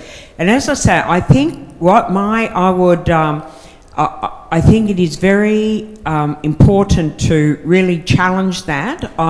I would caution people not to be too conspiracy theorist in doing that, because I do think some of these things have not come out of conspiracies, but have come out of poor and non-complex thinking.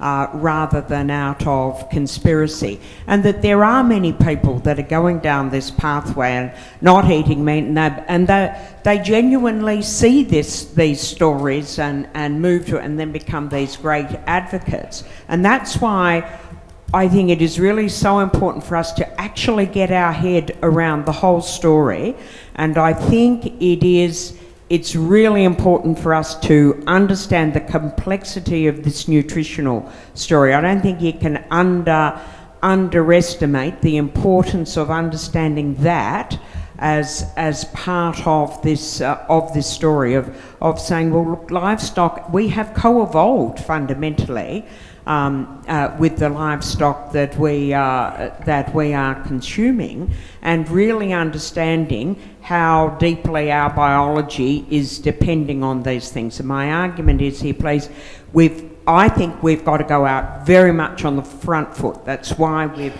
been publishing opinion pieces, bringing together all of these experts, doing that work, because we can't vacate the space. We've got to go in there and aggressively argue it. And we've got to aggressively argue it from a situation where we see where all of those building blocks fit in together. So ladies and gentlemen, please thank the panellists for what was a very robust session, I thought. Thank you.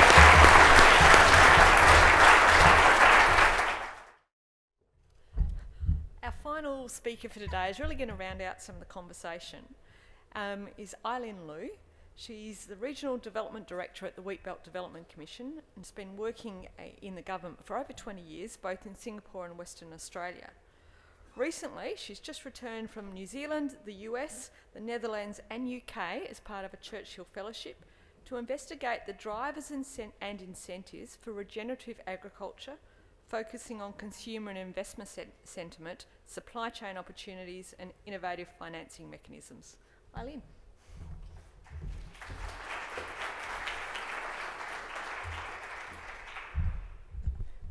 Thank you everyone for the opportunity. Is anyone freezing their Meaty off as well? Thank you, thank you. Thank you, Cez, for that lovely introduction. If I could add to that, I have an engineering degree, but I'm not an engineer. I have a science degree, but I'm not a scientist. So think of me as almost the anti-scientist that have been brought along to, increase the diversity of the fabulous panel we've already had, without a prefix to her name, much to the disappointment of my mother. So, as Cez said, I recently came back from a Churchill Fellowship, which I've been so fortunate to receive.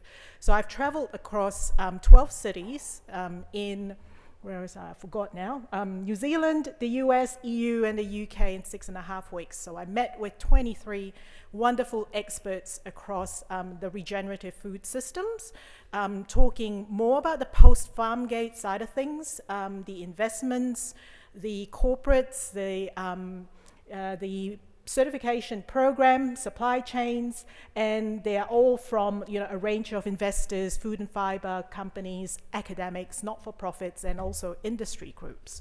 So my talk today hopefully will be able to synthesize into 10 minutes what all the information I've gotten and try to contextualize that into the topic of this forum. So I'd like to start by talking about the non-cow in a room, unfortunately. The alternative meat, the alternative protein investments. So when this burst out into the market, a lot of people thought that this was going to be the demise of the livestock industry. We had celebrities, investing, huge investments in these companies that are starting up. The Boston Consulting Group, we saw the investments from $1 billion in 2019 up to $5 billion in 2021. And also from the Boston Consulting Group, they've estimated that 1 in 50 meat, dairy, and egg products sold in the US are alternatives. And they have also projected it to go up into 1 in 20 in 2035. So what does that mean for the livestock industry? Is this all bad news? All these predictions? I don't think we can just step away from the conversation about this. We just need to, like the minister said, engage in this conversation. If we look closer to home, we've got our own grilled, Hungry Jack's and McDonald's coming up with plant burgers. And we've also got like all these big food companies like Nestle and Tyson Food diversifying their investments into plant-based alternatives. And there are two key drivers here that I believe. There is the need to make a profit. These are big corporates we're talking about. But there is also the need to reduce their climate emissions, their Scope 3 climate emissions, in terms of their reporting against the ESG frameworks to their shareholders and the board. So let's look at what the sales statistics are saying. So these are some of the perceptions, and I say perceptions because I'll talk about it a little bit later, but consumers, while predictable, very predictable, we're all visceral when it comes, we're visceral when it comes down to our food purchasing behavior. So this is a very recent survey done by Deloitte. So this is all American based. So their report shows that the sales in plant-based alternative meat has stagnated between 2020 and 2021. So these are actual sales data. And of course, the UNFAO has said, meat consumption has doubled since 1990 and projected to increase to 374 million metric tons in 2035. Over there, you could see infographics, if you like, from the Deloitte report that talks about the positive perceptions amongst these consumers who actually purchase plant-based alternative meat. So the biggest decrease comes from people who are willing to pay a premium, so a 9% decrease. There we've got an 8% decrease in consumers that say, it's generally healthier for them, and also a reduction in 5% about the environmental sustainability of plant-based alternatives. So the consumers are starting to question these perceptions out there about plant-based food as being healthier for you, as being better for the environment. So I think this points to a really good trend, if you like, for our livestock industry. So I'd like to touch a little bit more about the food consumers. We have, like I said, they're very predictable but very visceral. So I had to look up that word when all these experts tell me how visceral consumers are. It says as food consumers, we purchase using our gut, no pun intended. Our feelings, our emotions are important when we go to the supermarket and we purchase food. But they are predictable because everyone I spoke to, each and every single one of the consumer marketing experts I've spoken to, talks about the holy trinity of consumer marketing: taste, value, quality. So food needs to hit these 3 points before we can start talking about the environmental impacts. There was a report done by Alpha Food Labs, commissioned by Beef and Lamb New Zealand, that shows that by far the biggest priority consumers place on their food choices is taste, then it comes to nutrition. Environment, unfortunately, falls far behind, like really, really far behind.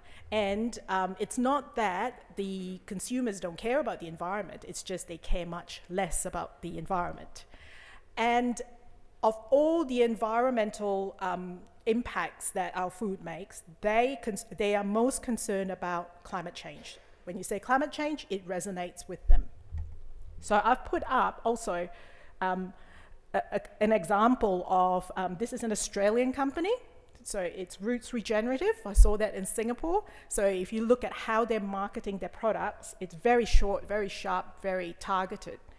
And I want to mention Chipotle as well in America. Now, they are a source of controversy when I was in America.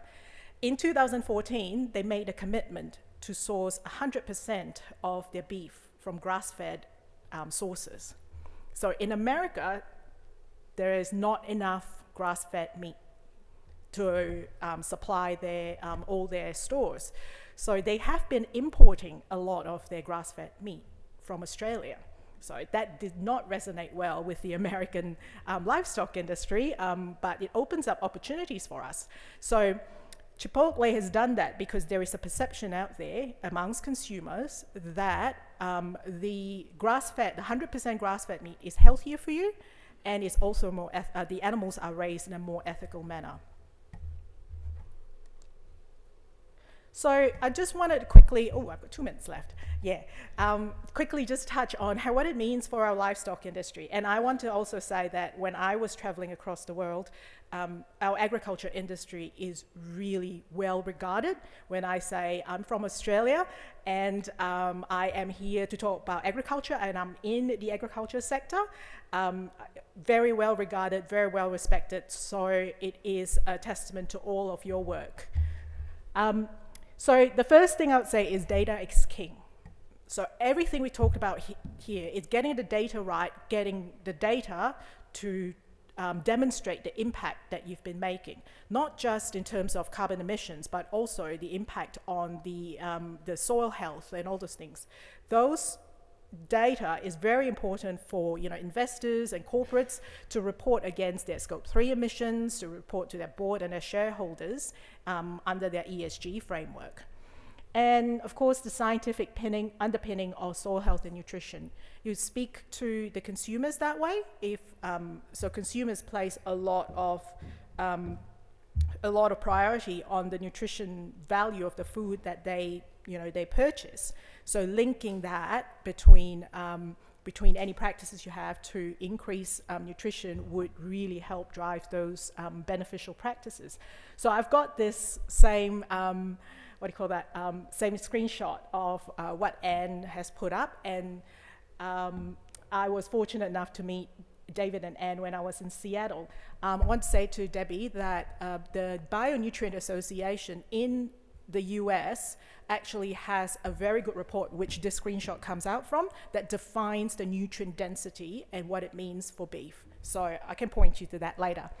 And I would also add the third one, it is tell your story. So when I spoke to a lot of the marketing people, they say it's a very compelling, very, very compelling story to tell. The farmer's story, the origin of your food, the environmental impact, the love you have for your land.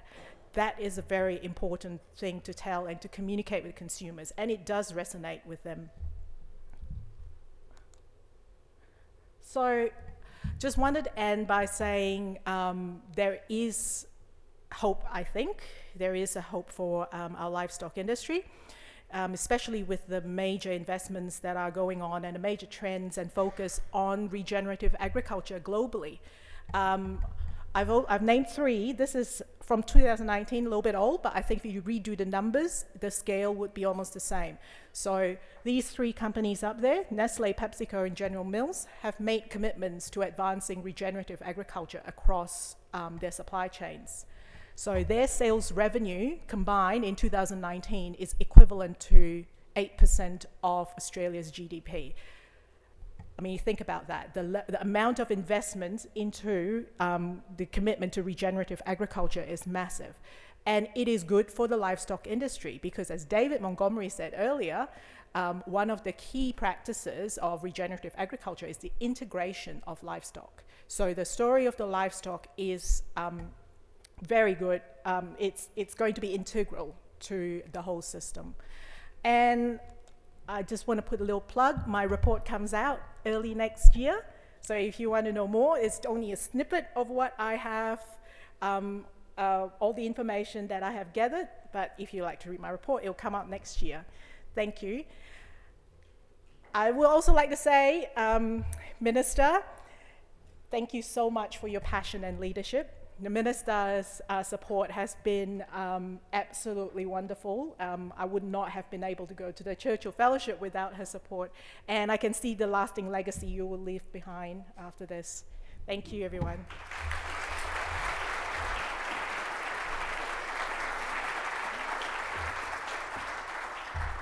My God, Eileen, that was absolutely a fantastic presentation, and there's just so much learning there. But interestingly, some of the points that you made, you talked about people purchase with their gut. And it's a really funny concept that we've got, that's a phrase, that you do something with your gut, it's an intuitive thing. Now, I don't think that's accidental or irrelevant to the discussion today, because I actually think that comes from people choosing food, from animals choosing food that they need. It's something, this whole concept that you do this intuitive thing, it's something you do with your gut, because you know that your gut is actually driving you to consume things. We know that the gut is driving the animals out there on the rangelands, on pastures, to choose various foods. So I just think even that phrase, when we come to think about it, and how deeply that is involved, and with, you know, the basics of our operation as biological beings. I was interested in that taste is more important than nutrition, although nutrition is very valuable. I think one of the things that we see out of the David Montgomery and Meaty thing is that these two things are actually go together. Again, it's a gut thing, that the taste is an indicator, and it drives choice, and that choice is that favours good nutritional and good biological outcomes. But look, I just want to thank everyone that's come along here today. I think it is so important that we get the science right, we get the complexity of the understanding of understanding how all of these building blocks fit together, so we can go out there and make sure that we don't lose this great opportunity to promote livestock, and to ensure that we've got livestock in our farming systems that we can continue to produce huge, good quality protein and food for our community, and at the same time ensure that we are creating a planet, or contributing to the planet being a sustainable and healthy place socially, economically and environmentally. So a hugely important task. Now I want to also finish off by thanking the team from DPIRD that are here today, from Heather to Cess, Corinne Blankensop and all of the team from the Climate Resilience team, and right across the department. I just think we have been all very, very energised by understanding that we have a role to play in helping farmers come to terms with all of the arguments and understandings, and being out there and helping with that baseline research, but also helping to get that story out. So it's been, I've had a fantastic opportunity over the last 6 years to contribute, hopefully positively, to the agricultural sector. Every day has been the most amazing learning experience. This is an area that goes so much to the heart of what it is to be human, what it is to be a community.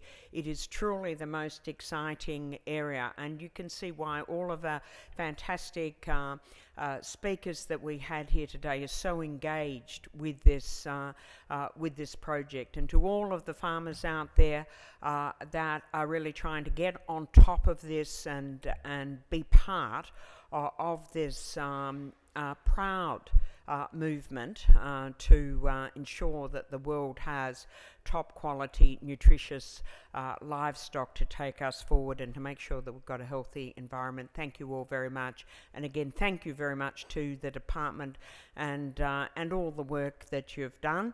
I am confident that this work will continue and will go forward and kick great goals for agriculture. Thank you all very much.